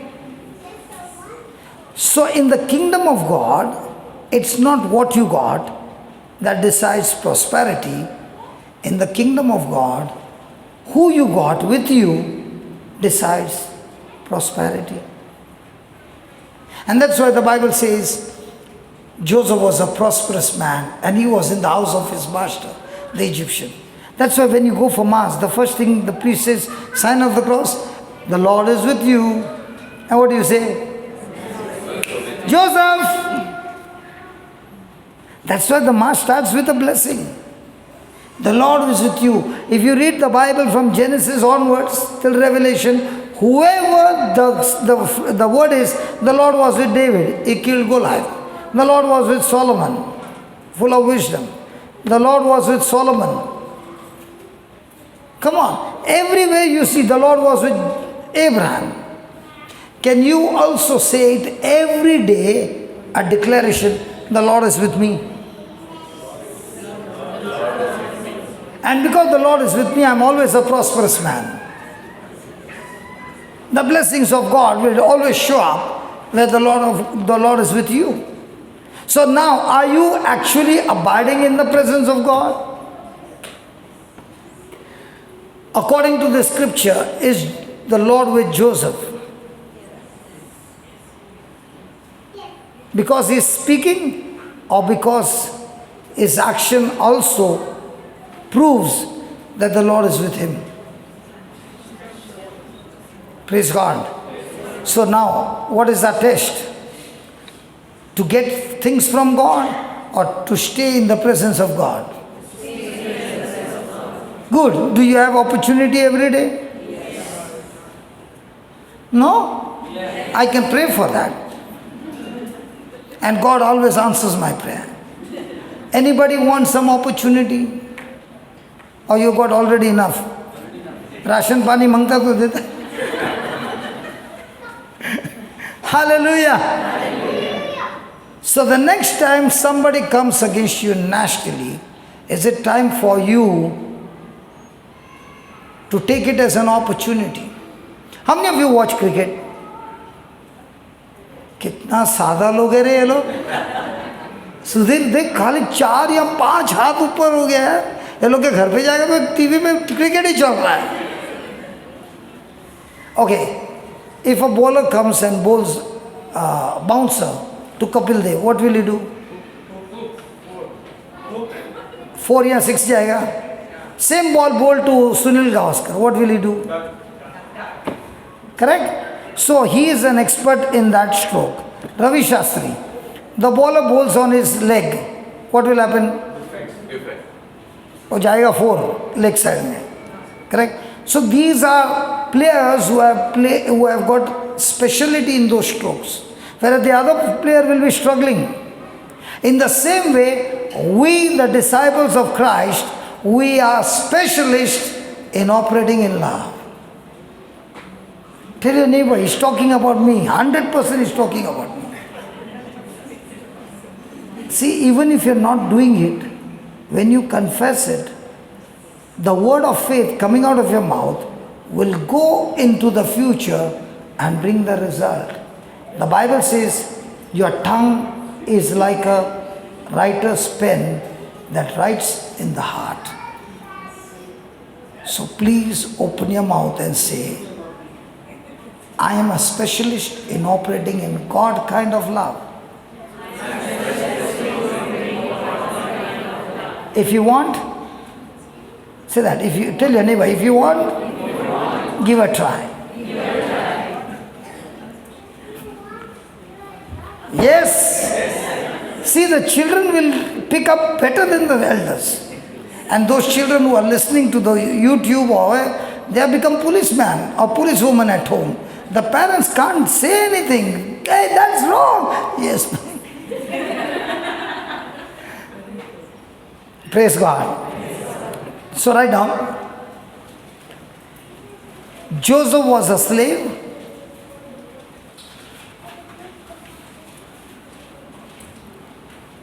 And yet God called him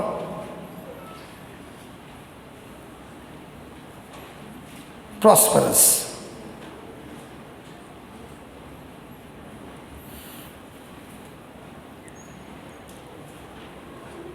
Genesis 31, 1 to 2.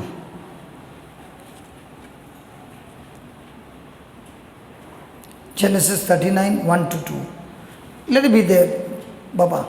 Let them write this way, they'll write faster. Material possessions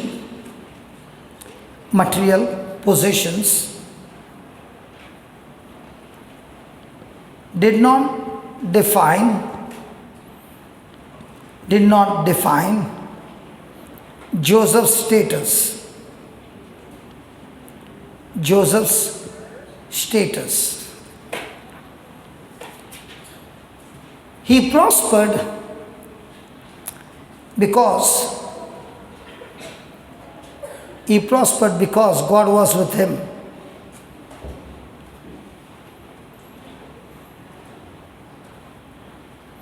Everyone around him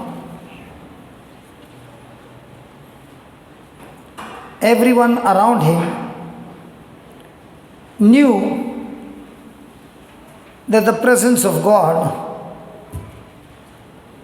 was with him. Everyone around him knew that the presence of God was with him.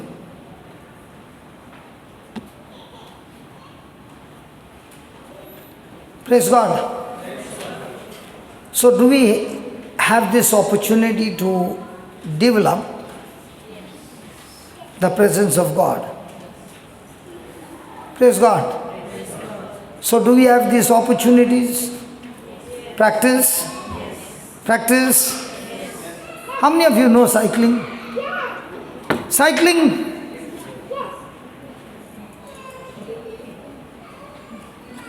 You never tried? Never? I tried. You tried and you fell down. Yeah. I didn't fall down. My friend said I was falling. So You felt that you were falling, but you never fell down. We also never fell down. But we did not feel that we were falling. We really fell. We really fell down, and when we fell, we fell. I fell on my friend. So You fell on your friend, and your friend got injured. she was fine. But you quit after that. Yeah. Yeah. All those who learned cycling, did you fall, Baba? Yes. Was there also bleeding somewhere? Yes. Did you all pick up that cycle again? Yes. And did you all practice? Yes. In how many days did you learn? Some would have learned in one day. Some fell the first day and they had to make decision 6 months later, I'll try again. Now, was the cycle the same? Let's say the cycle is the same. But is the attitude different? So some learn in 1 month, some 6 months. And those who learned, did you ever try double seat? Yes. Really? Yes. Girls also? Yes. Triple seat? Chobal seat? Anybody chobal seat? 4? And what about 5? 1 on the handleman. Praise God. Now, why is it that one is stuck to one seat? One is saying, okay, let me take the double seat. Third one is saying triple seat. And then he's saying, I'm not satisfied. I want the fourth one also. And then he's saying, I'm not satisfied. I want the fifth one also. Because the Bible also is a relationship with God, an adventure that you want to take with Christ. And every time you go on an adventure with God, you are learning new things, and you are learning things which you cannot learn in the classroom. Joseph was going through this journey, and in this journey he was ready to go with God because he knew one thing: the end result is that God is going to make me a great man. Praise God. Any woman in the 6th, 7th month did this pregnancy.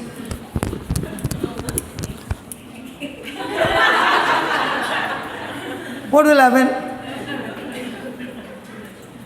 Will she ever think of doing? In the same way, a person who is studying the Bible will not venture out anywhere outside the Bible. His eyes are fixed on the course,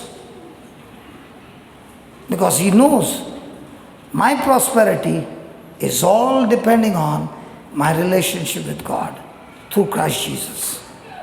And that's what he practices day and night. Hallelujah. Thank you, Jesus. Right on. If I'm not abiding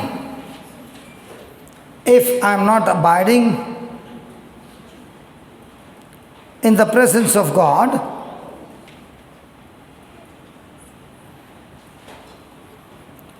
then I need to spend time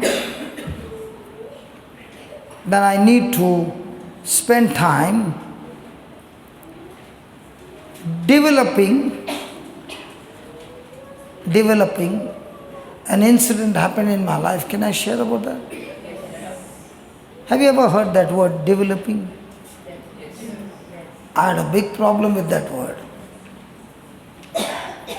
I studied in India, in an Indian school, and I had gone to Ireland, and they speak English and I also speak English. So I learned from there, it is developing. But in my school, I had learned developing. Okay? So I was giving notes and I said developing. One man stood up and said, "Why are you saying devil is up?" Say that again. And I said developing. He said, "You're telling devil is up, devil is up." I said, "My school of English, your school of English is different. We learned from you. Your missionaries came and started the school there. But there was something must have gone wrong, and I learned developing.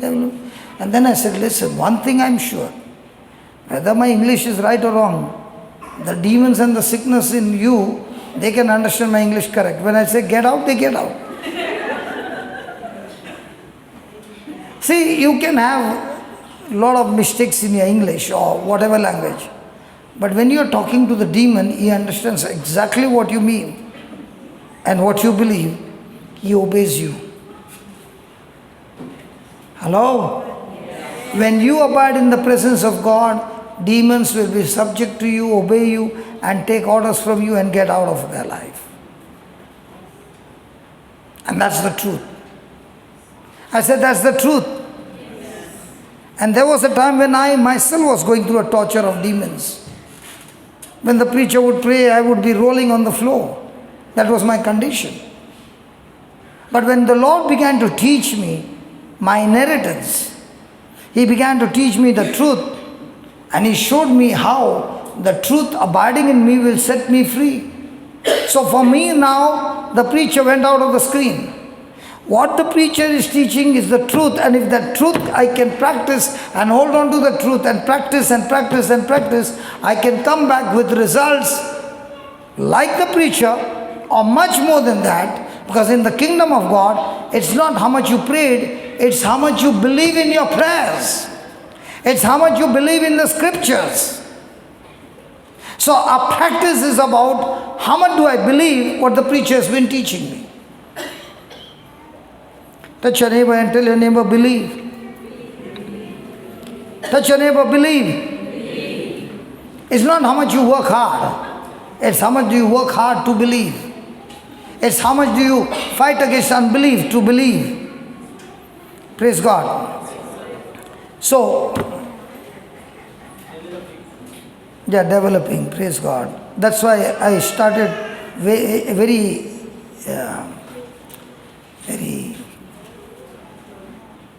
alert when I say developing.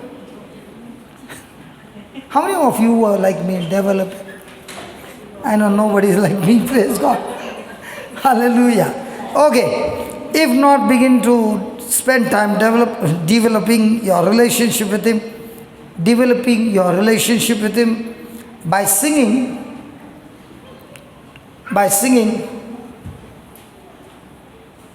praises to God,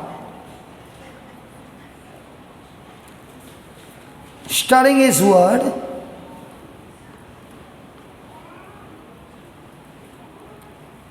and praying in the Holy Ghost,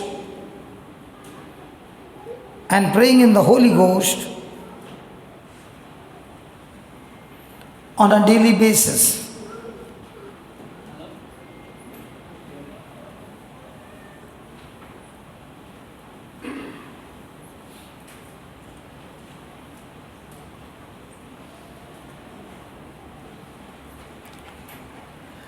Praise God. So can I create an atmosphere at home deliberately, the presence of God? Let's take for example, there are big trials going on in your life. There are only crises and crises and crises, and you don't even feel like praying. And purposely, deliberately, you go to a particular hymn where the lyrics are talking to you, and you play it and put it on a loop that it is repeated again and again. And you play it aloud in your ears. Will that have an effect on you? Bringing the presence of God deliberately by playing those hymns and playing it over and over again will change the atmosphere that you're going through, and that will bring the presence of God. What is very important is our life should not be governed by our feelings and emotions. God has given us feelings and emotions, but He never gave emotions and feelings to have control over our life. So emotions can be godly, emotions can be ungodly. And let's say there are ungodly emotions, but deliberately, have you ever heard somebody say, that person deliberately comes and irritates me? Have you heard that? So in the same way, you deliberately irritate the demons by putting in loud praise and worship hymns with lyrics connected to the Word of God, and you play it again and again, and even if you don't feel like, begin to dance. And the Bible says, in the presence of God, your mountains shall melt like wax. Now you are learning how to turn from victim mindset to victor's mindset. So my battle is won or lost based on the way I think, the way I deliberately create the atmosphere of God's presence by taking that opportunity to play the word or play the teaching over and over again. It has power to change my thinking. It has power to change my emotions. It has power to destroy strongholds in my mind. So when a person is doing it over and over again, might be the same hymn the whole day, it will break forth the stronghold in your mind and build a new stronghold, which will be godly stronghold. And that's the practice that you need to do when you feel that you're slowly moving into being a victim. Then you have to take charge quickly and reverse the whole process by deliberately creating the presence of God by getting into anointed hymns. And might be you're not a good singer, like I'm a good singer, praise God. They never take me in the singing ministry. Praise God. That's why I keep giving the commentary in between, but never singing, because even the best singer gets disturbed with my singing. Praise God. But I enjoy what they sing, hearing and just whispering. Praise God. But it changes my feeling and mindset and makes me stronger and stronger. Or listening to the teaching over and over again, especially people who are in depression. Okay? Depression is nothing but playing the same thing over and over again, like a cassette recorder player. You're playing the whole thing again and again. In the same way, I can play the teaching, one particular teaching, over and over again, so that I know what's going to be the next dialogue. And when I come to know what's the next dialogue, that word has entered my heart, and therefore I can recall it even as I'm hearing. So hearing the same teaching over and over again, might be 30 times, 50 times, it becomes a stronghold in your mind. So the next time something comes up, the stronghold stands strong against the fiery dart of the enemy, and you are able to overcome. And that's why we got to practice to abide in the presence of God day and night. Amen? Praise God. So let's go to Psalm 16, and then I'm going to call somebody for a testimony. Praise God. We'll learn from this person, how did this person come out of a crisis. 16, Psalm 16, the last verse 11. We are up to the 3:30, my friend Gladson. Yeah. Yeah, 4 o'clock we have to hand over. Because there's another one coming. Yeah.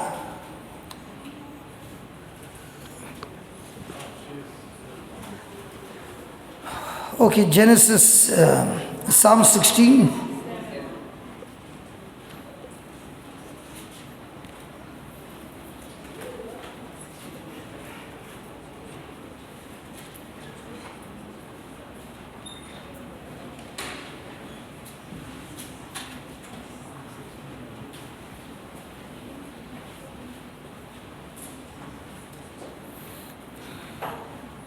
Psalm 16, the last verse, 11.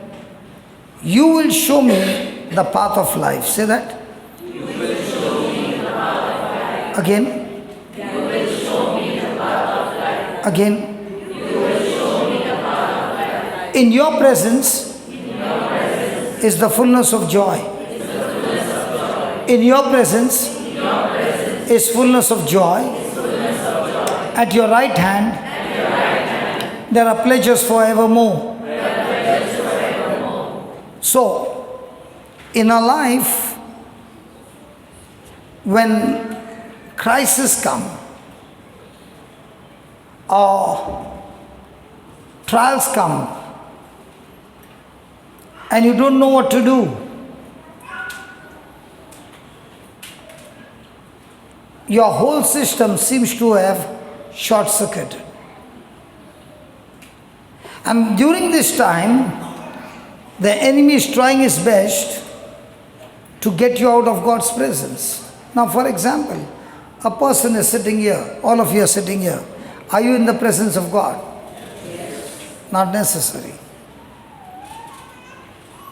Your body is in the presence of God, but your mind may be wandering. You might be having some issues when you walked in. And the enemy might be drawing your attention to those crises instead of paying attention to the word. Because whatever you are focusing, you are magnifying or focusing or choosing to remember, that's going to be your future. So if any person wants to know your future, it's so simple. What do you magnify every day? It's your future. What do you choose to remember? It's your future. What decision are you going to take? It's your future. So when a person purposely, deliberately gets his mind on what Christ said, or gets his mind to the hymns, to the music, the presence of God destroys the stronghold. It's just like in Goa. Any Goans here? Nobody. Praise God. If there is a prayer meeting and there are no Goans, something has gone wrong. So Goans, in your state, the foreigners come there and they lie down on the beach with minimum clothing. Why? Huh? What? Sandbath. Sunbath. So what happens to the skin? Like my skin. What do you think my skin is? Tanned.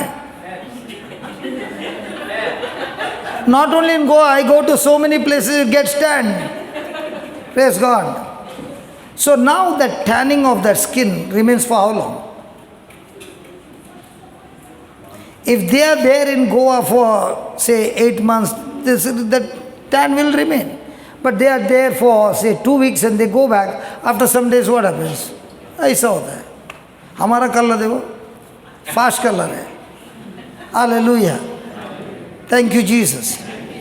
So the person who stand on the beach is stand by the sun, S-U-N.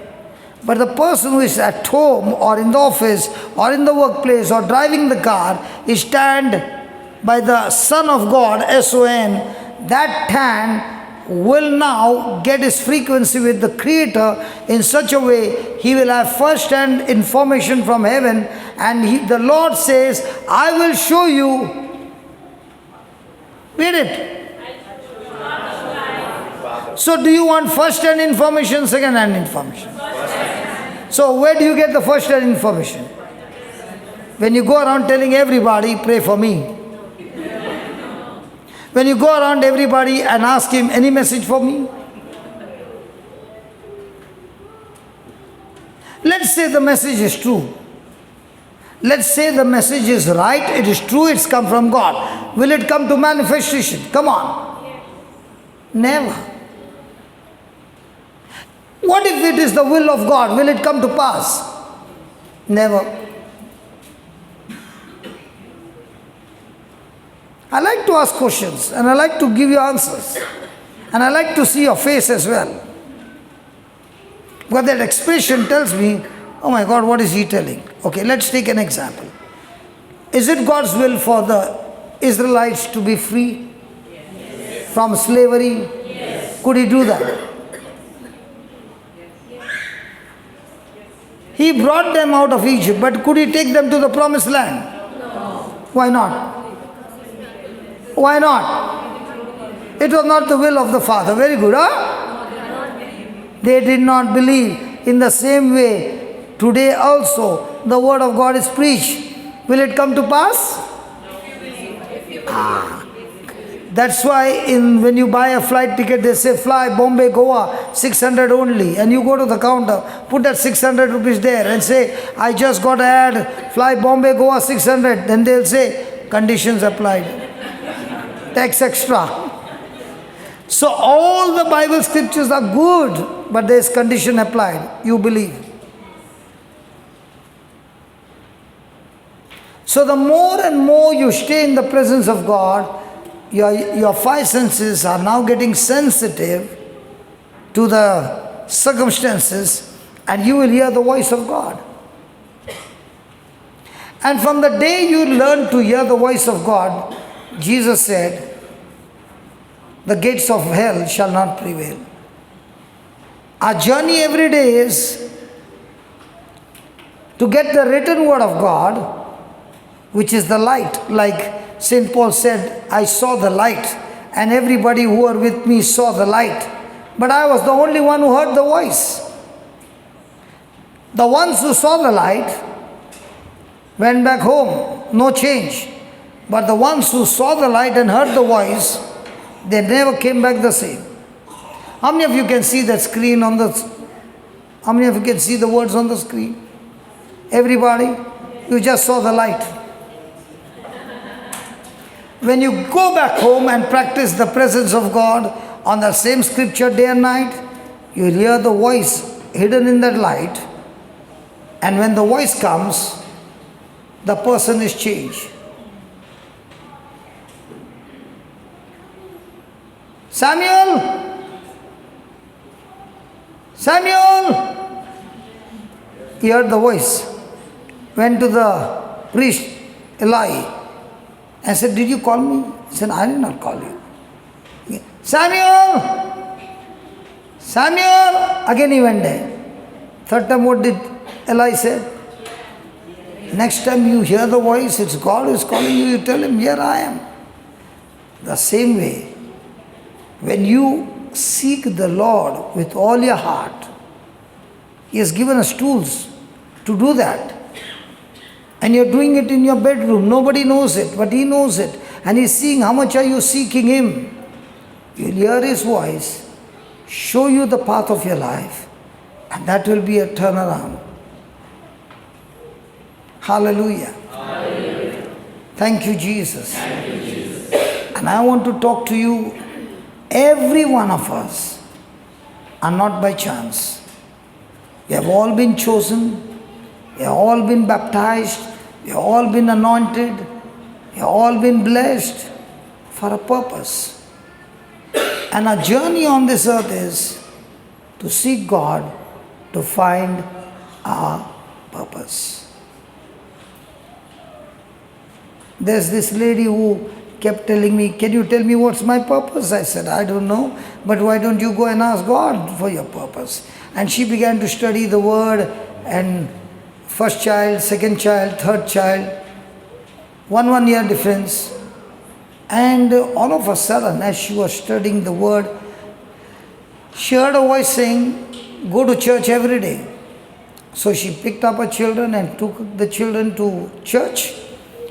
And normally she would be flared up with the children. The children began to behave in a very different way. She began to lay hands on her children when they are sleeping and praying over them. The children who were not sleepy, they were having disturbed sleep. They slept well. And she saw that now, within 2 weeks, there was so much of change, and she took them to church. Now, when others saw the mother and the 3 children well disciplined, they were attracted. And they were saying, how come your children are so different? She got a chance to talk to them about the gospel. Then she heard the Lord say, take them to the park. So she started taking the children to the park. Looking at the children, the other mothers who were coming with 1 child began to come and sit next to her and said, how come your children are like this? She started preaching it so loud that other women are also sitting there and listening. Now she said, I found my ministry. This is the same mother who was grumbling and complaining because she had 3 children in a row. And she was complaining to God, why did you give? Can God give without her permission? That also I have to teach. That also I need to teach them. So Lord, praise God. Hallelujah. Hallelujah. So, when you are in the presence of God, God will talk to you. Then He says, in thy presence there is fullness of joy. Why is there fullness of joy? Because your mind is so much caught up with what God has promised you that now there is no fear. Say that, God has not given me the spirit of fear.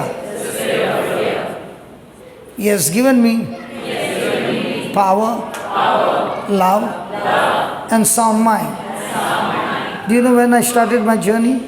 I started my journey in fear that at the age of 33, I could not have bath with the door closed. The door had to be open, not even shut like this, wide open.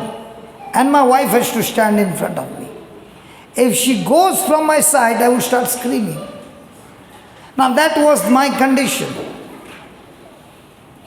But thank God it showed me that this scripture has the power to set you free from that fear. The medicine that I would take, and let me tell you, if you take the word of God as a medicine, take overdose. There are no side effects. And if you overdose it, you are not only set free, now you will go around setting others free. Just touch your neighbor and tell your neighbor, overdose with scriptures. Tell your neighbor, might have not heard it clearly, tell your neighbor again. I told you, overdose with scriptures. Tell your neighbor again. Your neighbor might be saying, why are you telling me again and again? Because faith comes by hearing and hearing.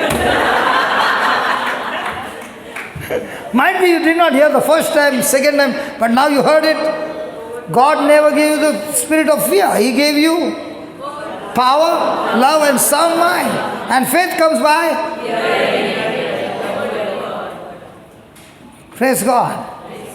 Thank you, Jesus. So is there now joy? How long will it remain?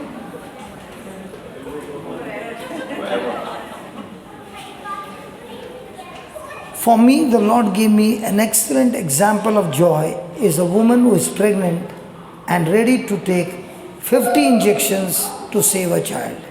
Ready to take 100 injections to save a child. Ready to do anything to get a child healthy.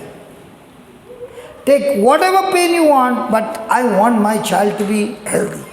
I'm ready to go through anything, but after 9 months, I want my child to be healthy. And she is not ready to get distracted or anything. She is fixed on one thing like a Rottweiler. I want my child to come from this womb. And especially the woman has got such a great attitude when it comes to children. What if she has got the same attitude when it comes to scripture?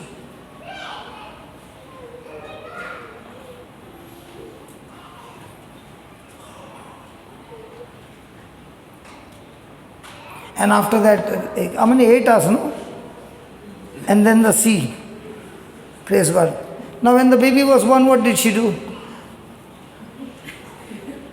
First of all, caused 8 hours pain, and now caused even a cut. And that cut will never disappear, it's a mark. Did you do like this? What did you? Why? That's the joy she has been waiting for. Because she knows after 9 months, she's going to get the baby. Has it ever happened to any lady, after 9 months she came to know it was gas?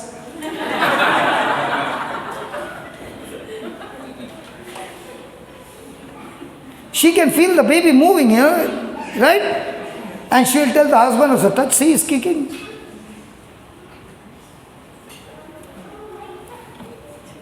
No kicks. Hallelujah. So is there joy? Yes. Knowing the truth?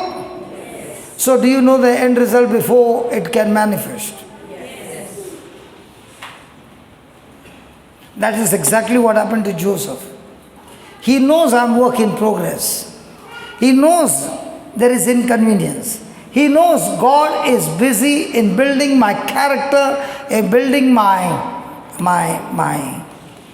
life,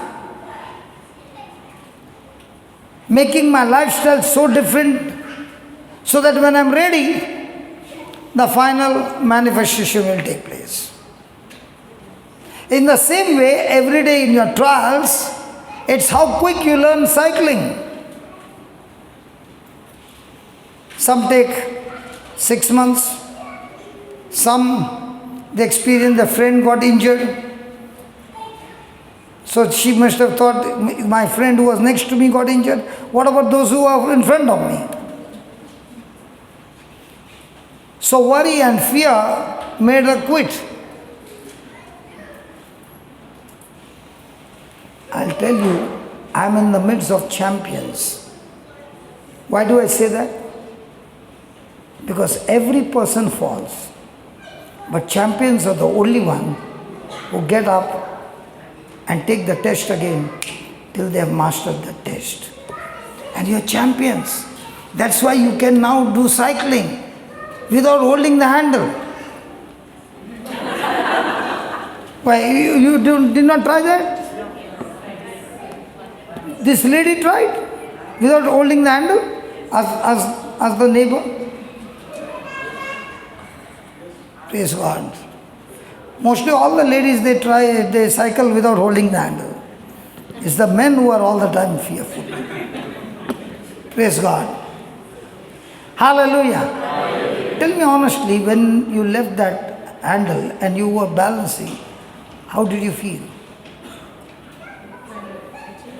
Huh?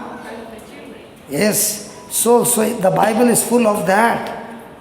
And to get there, the Lord is saying, practice abiding in my presence, and I will start doing things beyond your ability, beyond your capacity, and you will be marveling and saying, I know and I know this is not what I did, it is the grace of God. And we have this opportunity to use. Sometimes I find some of my team members extremely weak. they have been failures in their school, okay, and today they are operating in a supernatural way. And one of them is in Pune. He has failed in standard 10th 4 or 5 times. And finally he passed. And recently when I was in Varanasi, he was talking about his dream. He's working in an IT company, his dream. So he was lying down next to me on the terrace. So I said, are you ready to get pregnant? You're lying down next to me. Don't think nasty. I'm talking about the spiritual womb. So he said, yes. So I said, okay, let's make a dream, what all things you want, and let's pray about it. And he was filled with joy. Exactly 1 year later on, he started his company. Okay? Exactly 1 year later on, the company has made so much of profit that in India, his salary is about 4 lakhs in India. A person who has been a failure. I'm sharing this with you is because when you practice being in the presence of God, He will teach you things that you know and you know it's beyond your ability.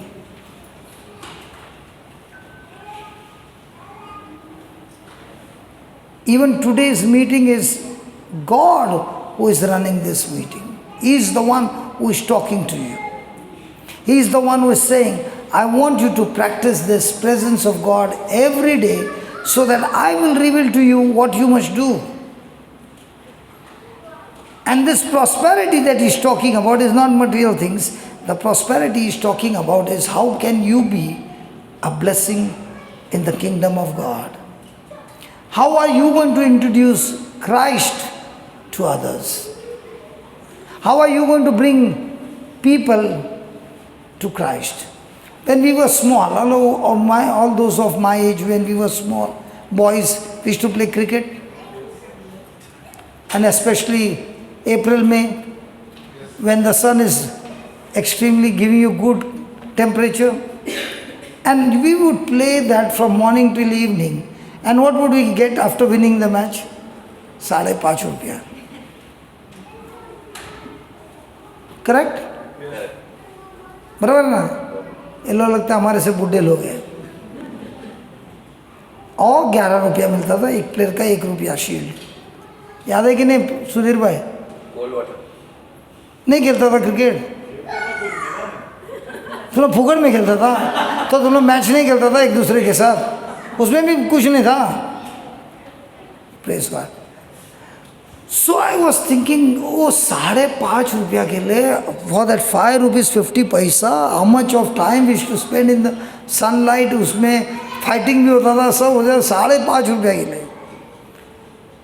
But yet we would be there every day in that hot sun. Why? Look at the last line. At the right hand, there are without pleasure can you do that? So when you practice the presence of God, there is so much of pleasure in the presence of God that there are no side effect, bad effect, only bad things get burnt and everything turns good. So there is a pleasure of sin and there is a pleasure of coming from the kingdom of God. When a person is craving for pleasures of sin, he is not in the presence of God, but he is in the presence of Satan, using him to destroy him and from him his family. But the more and more the person practices presence of God, like my brother was saying about dying to flesh, dying to self, it is not by force, it is not by willpower. It takes away your desire. The desires are gone. And those desires are replaced with God kind of desires, God's assignment, God's purpose, what God has planned for your life. Those desires are replaced and you have tremendous passion for it that you keep running day and night and not get tired. And this happens when the person is practicing the presence of God. I come from a businessman. A businessman will always think, oh, what's my take? I don't know what happened to my finger now. When I said businessman, the finger started moving, man. Hallelujah. Hey, rukta nahi hai. Hey, stop it, man. Don't disturb. Hallelujah.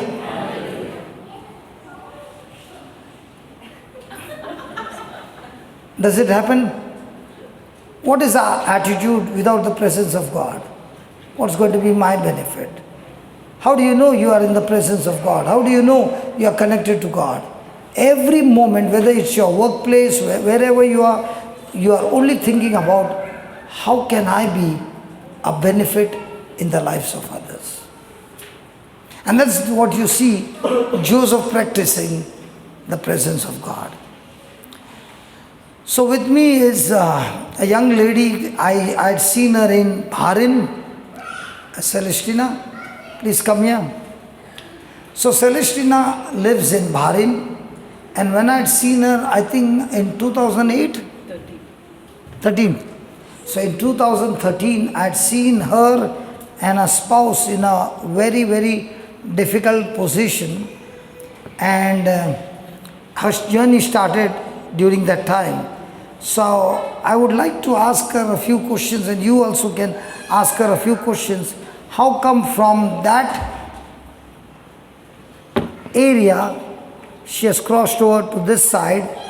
Okay, so let's ask real testimonies so that we can learn from each other. What did she do to turn a crisis into victory? Praise God. Thank you, Jesus. Thank you, Holy Spirit. You'll have to speak a little louder. Okay. Okay. 2013, we went into a financial crisis of, in dirhams, I would say 5 million. Okay. We were living 5 million in dirhams. Okay. Bahraini dinars, it's 500,000, so that's 5 million. And that is when we reached this level of desperation, and I was like, Lord, I don't know what to do. Me and my husband, we were so desperate. We, at that moment, didn't know what to do. We had 3 children at that time. Now? Now 4.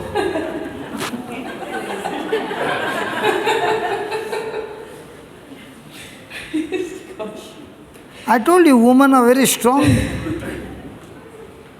The 4th one came during the crisis, and I tell you, my God was with me the whole time. I even delivered my baby without labor pains, Galatians 3:13. I went laughing, I came out laughing. Thank you, Jesus. That's a separate testimony on its own.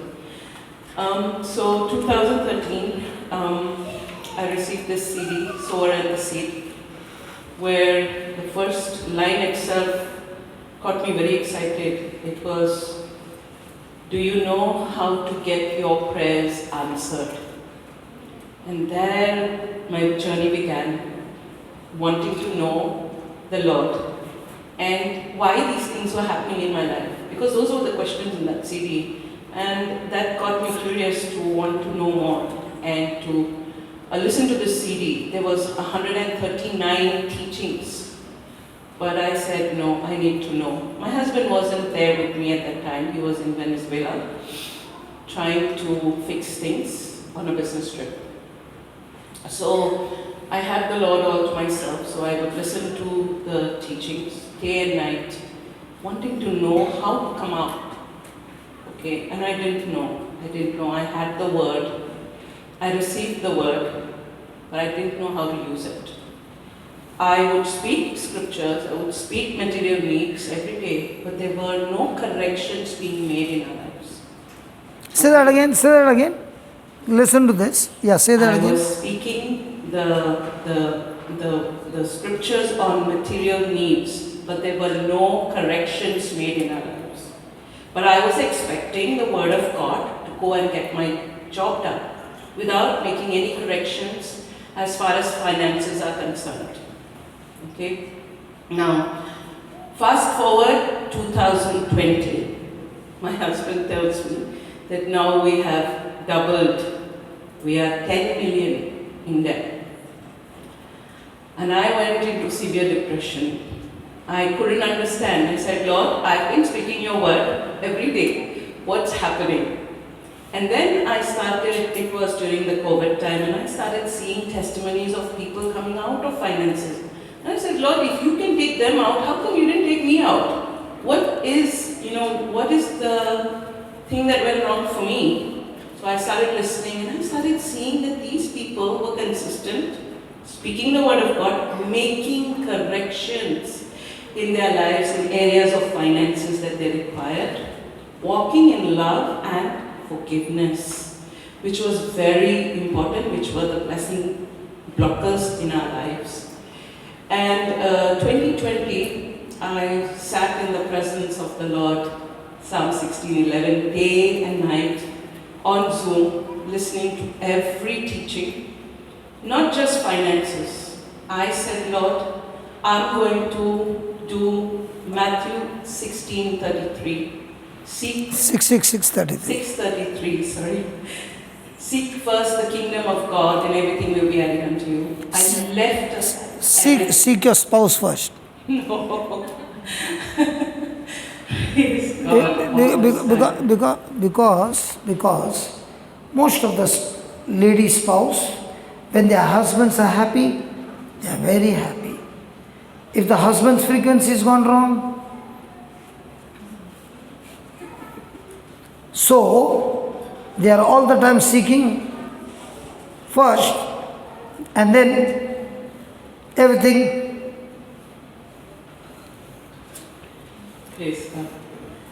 So I sat on Zoom day and night. I wanted to know, where did I go wrong?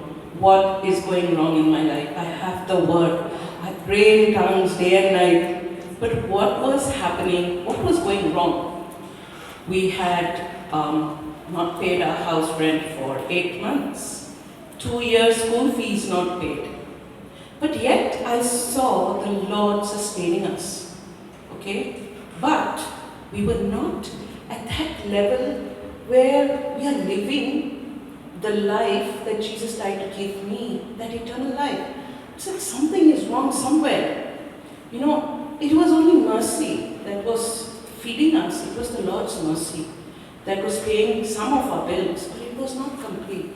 And I understood there's something wrong here, because I'm looking at testimonies of people who have come out of their finances so quickly. And I said, it's been 8 years for me, Lord, what's happening? I'm praying in tongues, I'm speaking the word, okay, but nothing's happening. And as I started studying the word, day and night I started studying the word.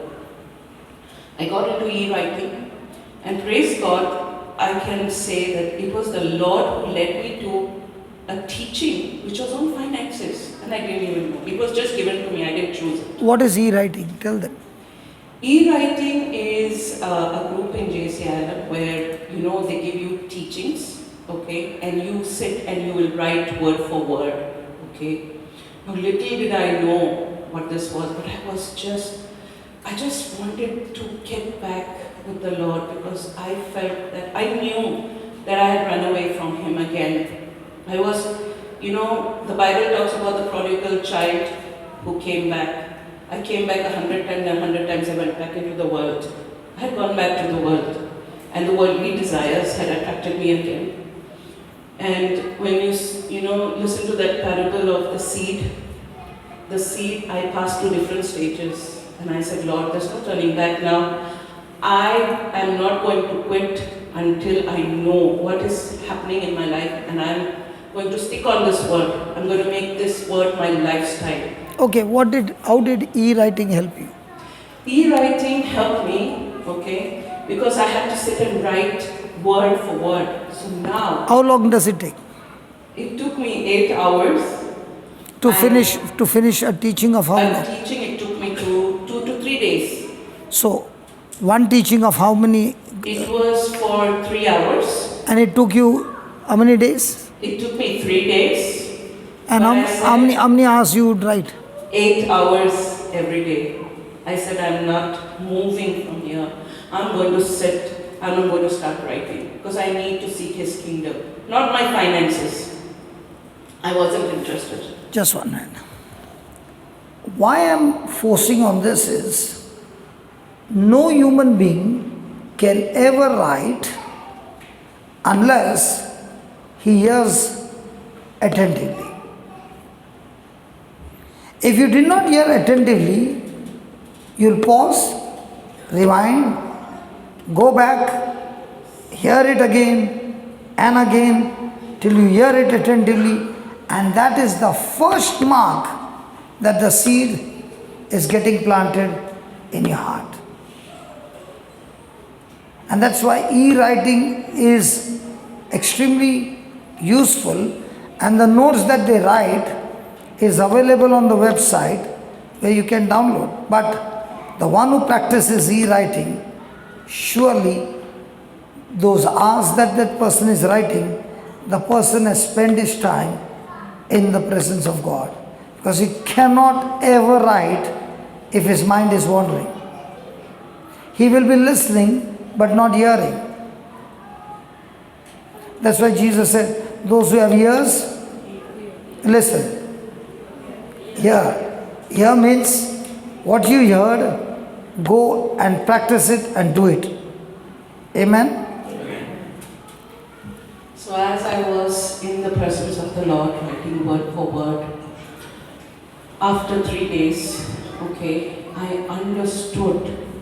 As I started writing, the Lord started speaking to me and showing me exactly where I made the mistakes. I was super excited. I said, Lord, thank you. I needed to meditate on the word day and night. I needed to be consistent. Why? Because as I meditated on the word, according to Joshua 1:8, day and night, then only can I make my way prosperous. Okay? So as I started doing that, I took scriptures on finances. I said, Lord, you've got to help me. Give me scriptures for my finances and show me where I need to make the corrections. A little louder, they can't. Okay. So then I sat down with my husband because I was not working. Now, he is the one who handles the business and the finances, and where the mistakes went. Now, I sat down with him and I said, see, I sat with the Lord. I have learned these are the mistakes we need to make. Number one, we need to stop the borrowing. Because borrowing, according to Proverbs 22:7, makes you a slave to the lender. Am I right? Yes. Because every time you are borrowing from someone and you see that person there and you have to pay him money, look at the way he will treat you. And this was 8 years. We had to stop. I told my husband, I said, we have to stop the borrowing. I said, no matter what, even if we have to go hungry, if the police come, it doesn't matter. It doesn't matter. But we will stand on the word of God. And the word of God says that He will supply my needs. He will supply my needs. I don't care. I said, it doesn't matter. Me, my children, my household, we will serve the Lord no matter what. Okay? So the test came after 6 months. The police calls my husband because we were 8 months overdue. And actually there was the favor of God because actually 6 months, in 6 months it is legal action. But we had grace, we had the favor of God, and after 8 months the owner puts it in the police station and my husband is called, and he called me and he said, Mom, what am I going to do? Shall I take from someone? I said, no. It doesn't matter. It doesn't matter. We are not going to take from anywhere. My God will supply. And if He doesn't supply, it doesn't matter. But we will not disobey the word of God this time. I said, no, it doesn't matter. So he said, okay. And I started speaking scriptures. I said, Lord, you promised me that you will supply all my needs. And I believe, and I'm not going to doubt you anymore, Lord. I believe your word is true. And I'm not going to doubt I'm going to be at rest. And I started rejoicing. I started putting praise and worship. I was driving at that time. I went home, I was completely calm. Within 10 minutes, my husband calls me and he says, you know what? I said, what? He said, a local Bahraini, a businessman, calls him and he tells him, see, I'm at the police station, I need to solve something. And he says, you know what, I'm here 5 minutes away, let me come. He comes there and he signs on my husband's behalf, taking responsibility that if my husband doesn't pay, he will pay it. Now this is a total stranger, and that is around 5,000 BD, that's 50,000 dirhams. He took responsibility, a total stranger. But that was the favor of God. Within 3 days, a business that we were waiting for came in, and the full amount, my 8 months rent got paid. Praise God. That was one step, and that helped my husband understand that, wow, this word really works. Okay? Now I had to go through the finances and to make sure that we were being very obedient in every area. Now there was one area that we lacked was forgiveness, because through these 8 years we lost lots of friends.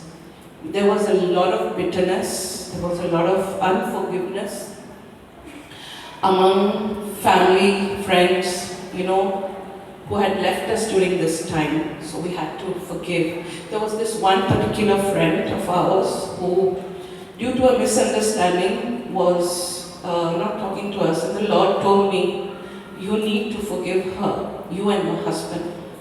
And I couldn't sleep until I did that, and I tried every effort to speak to this person. I said, Lord, look, my heart is to forgive this person. Not because I want to come out of my mess, because I understand that this is wrong, this is disobedience to you, Lord, because I love you.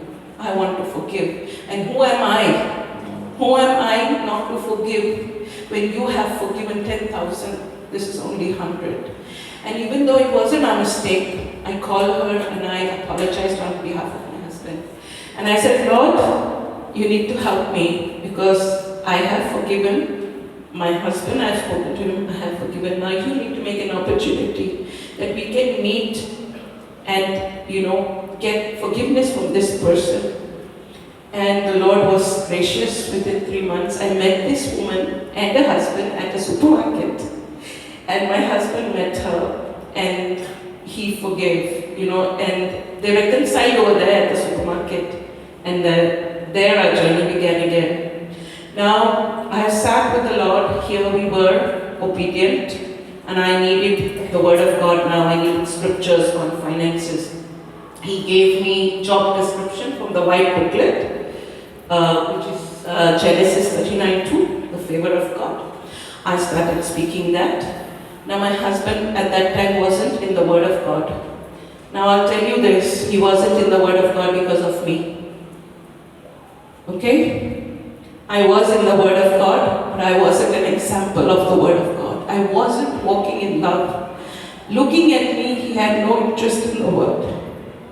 Because what he thought is, if she's in the Word and she's behaving like this, I don't want to be part of that. Okay? I had become religious and law. You have to do it this way, this way, this way. So I had to make corrections in my life too. Okay? I started praying the unsaved loved one for him. I started speaking Luke 4:18, the Spirit of the Lord is upon him now. He needed to be in the Word of God so that he could take decisions according to the Word of God, correct? Because as long as he is not in the Word, he cannot take decisions based on that. So I started exercising my faith, believing that the Lord has sent laborers into his life, okay, to preach the gospel to him. I started speaking the Spirit of the Lord, the Spirit of wisdom and knowledge is upon him for his business. I started speaking the job description. And then as I was going through different teachings as the Lord led me, okay, I learned that when I hear my own voice in one of Brother Johnson's teaching, you record the scriptures in VLCC and listen to it day and night, okay, to believe. So So I did that, and the Lord gave me Jeremiah 1:12, and I made it personal, where He talks to Jeremiah, but instead of Jeremiah, I put my name, Celestina, what do you see? And I put scriptures on prosperity, the multiple source of income and all that. Okay, one of them was multiple source of income. Why I'm stressing, I'll tell you later. And then I ended it with Jeremiah 1:11, and then you have seen rightly, I will perform what I have spoken. Okay? I started listening that in my ears day and night. I would even play it in my room day and night, and I would speak and meditate day and night. When the trials came, I was at rest. I was at complete and total rest because His word would speak back to me. Every word would speak back to me, and I would tell my husband. And you know this scripture, multiple source of income. One day he asked me, and he was laughing, he said, multiple source of income from where? We are having one company and I'm thinking of closing it. I said, you see, I know my God. I'm not failing Him anymore, and I'm not going to doubt His word anymore. If He says it, then He will do it. I don't know when, I don't know how, and I don't want to know anymore. I'm not going to do that. I'm not going to do that. And I started speaking, and we were even thinking of closing that one company, and I said, no. Don't close the company, keep it open, okay? And my husband obeyed, praise God. And fast forward, I'm going to make this very short, okay? But I do have the testimony on JCILM, okay, for you. Fast forward 2022, we went from one company to 9 companies today. Thank you, Jesus. All glory to God. But I tell you one thing, you cannot see any corrections, you cannot see any changes if you do not make corrections according to the word of God. You have to be obedient to the full stop on that scripture, that comma, everything. That is when you will see His glory. Okay, this is just one testimony, but I have testimonies in every area of my life. And I have seen that when I have been consistent, obedient, and a doer of the word of God, and walking in love and forgiveness, that is when you will see His hand in your life, be it your relationships, be it your children, be it your finances, whatever area. He took me out of depression. I could not remember things. I had no interest in life anymore. I wanted to sleep the whole day. But our God is a good God. I tell you, He'll leave that 99 for you. I was that prodigal child not once, but many times in my life I turned away from Him. But when I look back at my life, I see that no matter how many times you come back, He'll leave those 99 for you, and He'll show you the path. But you have to be obedient. It's very important to be obedient. When you're obedient means you have to be a doer of the word. Yes, it will be painful. But I tell you, if you take that step, life is amazing. I tell you, I live in heaven every day. Now, this is not my testimony. My real testimony is what am I doing now with this that I have received. I joined the Warrior Helpline, and I'm helping and teaching others how to come out from that. Not only that, I encourage people to make disciples. We are not in this world to live with these material things. These are temporary. You can't take money with you. You can't take anything with you. What you can take are the souls that you have won for Christ. The souls that you have saved, which is very, very important what I have understood. Before, my life was all about money, material things, my children, my husband and me. But today, the Word of God has changed my heart. And all I want is to save souls. Wherever I go, I ask the Lord, Lord, show me.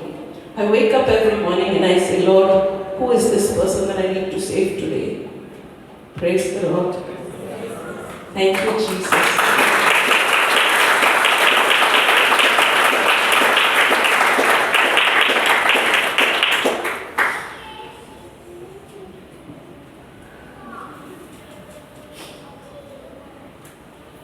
Any questions?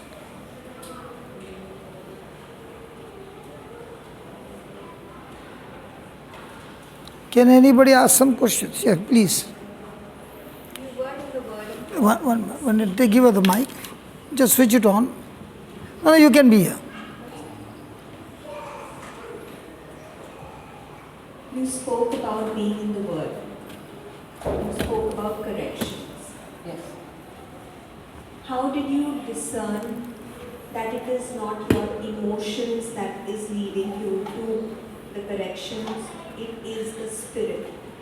Because the voice that I heard was in line with the Word of God. See, you need to be very careful. You can hear the enemy, you can hear the Lord, and you can hear your own self. But the more time you spend with your Creator, you will recognize Him. You will know that this is the word of my good shepherd. Because the Bible says, the sheep hear His voice, and the voice of a stranger they will not hear. So, the more time you spend with the Word of God, you will hear His voice. Many people say, I don't hear His voice. That's not true. He's talking to you 24/7. But what are you doing in those 24/7? Whose voice are you listening to? Are you sitting in the Word of God and studying the Word? That's when you hear His voice. But if you're half the time in the world, in movies, magazines, and things of this world, even when He's talking, you won't be able to hear Him. For example, I'll give you a husband and a wife. Now, if the wife does not spend time with the husband, will she know what he likes? Never. Never. Okay? The same way, when you are spending time in the Word of God, you make it your lifestyle. You make it your food. You know the Abba Father? Give us this day our daily bread.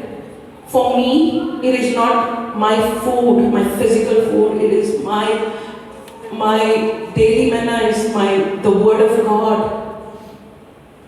If you can you stay without breakfast, lunch, and dinner? Would you say, okay, I don't need to eat my food for 2 or 3 days? What would happen to your body? You will become weak. The same way, if you don't eat the spiritual food every day, your spiritual body, your spirit will become weak. And you will not be able to hear the voice of the Good Shepherd. It's very important to make this word your lifestyle. And when you make this word your lifestyle, everyday trials and troubles will have no effect on you. You're going to laugh because you have the word in your heart. You open your mouth, you speak the word, believe it, and move on. And you'll see your situation moves. I'll give you a testimony. Just yesterday, my husband told me, there is a contract where I made a mistake in a clause where I could have lost 180 million dirhams. And I told him, I said, listen, husband, the Word of God says that when you tithe, okay, the devil cannot devour your goods. And I tell you, he cannot touch it. Let him speak as much as he wants, but I tell you, it won't happen. Within 24 hours, my husband says, this is a miracle, this is amazing. I said, what happened? He said, I got saved from it because the time for that contract to be passed got over. So that contract is no more. I tell you, I see the hand of God every day. And the Bible says, miracles, signs, and wonders shall follow them who believe. So if you are a believer, miracles, signs, and wonders have to follow you wherever you go. If you're not seeing that, then you need to ask yourself, am I a believer? Am I a believer? This is what I have to say. Any more question? Come on, one last one. Don't let her go. Yes. Thank you, Marcia. Hi. So how did you change your thought when you were talking about how? Yes, I had to. She asked me to pray over her. I prayed over her. She fell down. She got up. Everything changed. Why don't you believe me?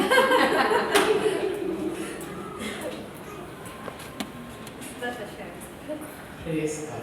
Sister, I sat with the teachings on forgiveness, bitterness, anger.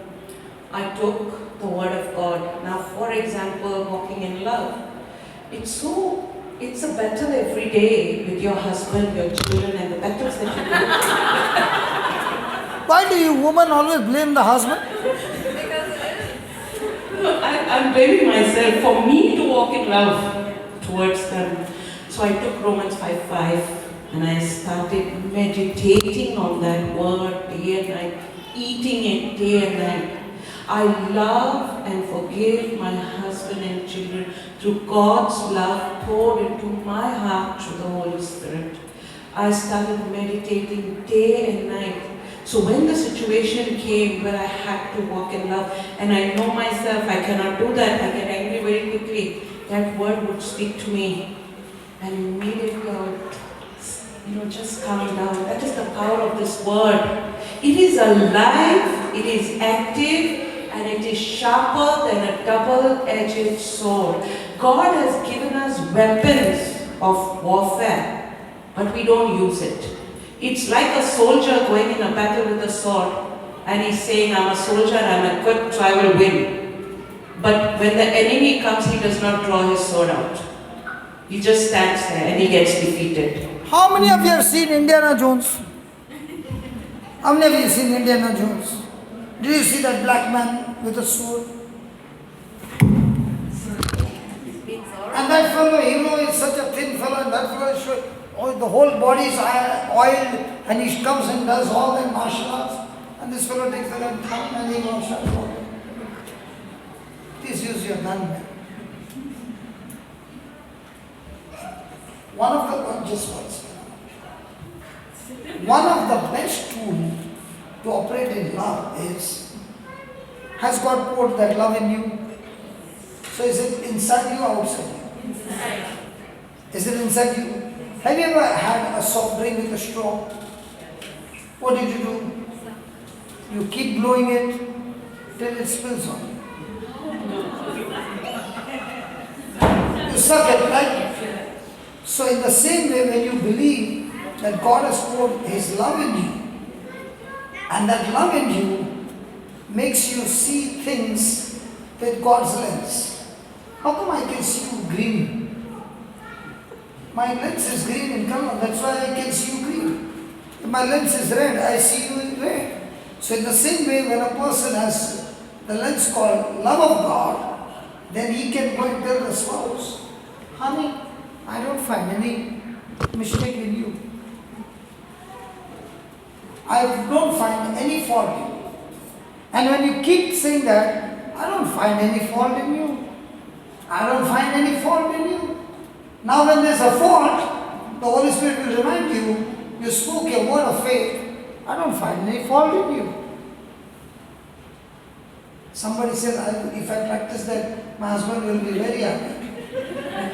I said, your husband will be very happy in the beginning, but the word of God that you speak will go and convict him and change.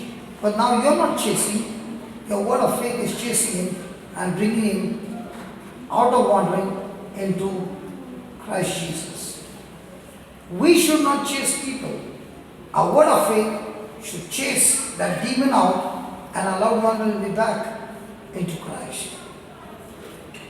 Don't chase your spouse. That the word of faith, chase your children, chase everybody, and bring them back into love. Praise God. Time up, right? Yes. Oh, 1 minute. One. Thank you, Jesus. There's something very dear to my heart that I want to share for my loving Abba Father. I want to say, don't come to a retreat to get solutions to your problems. This Abba Father loves you very much, and He wants to have an intimate relationship with you.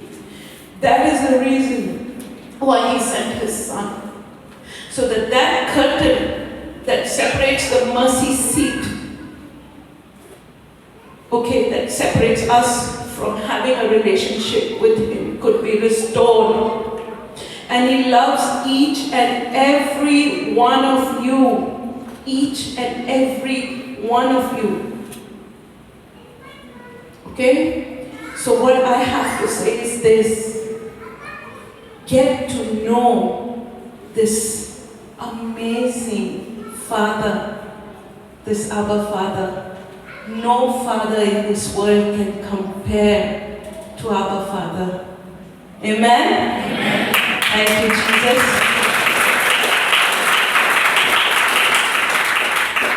Can we all close our eyes and meditate on what we heard?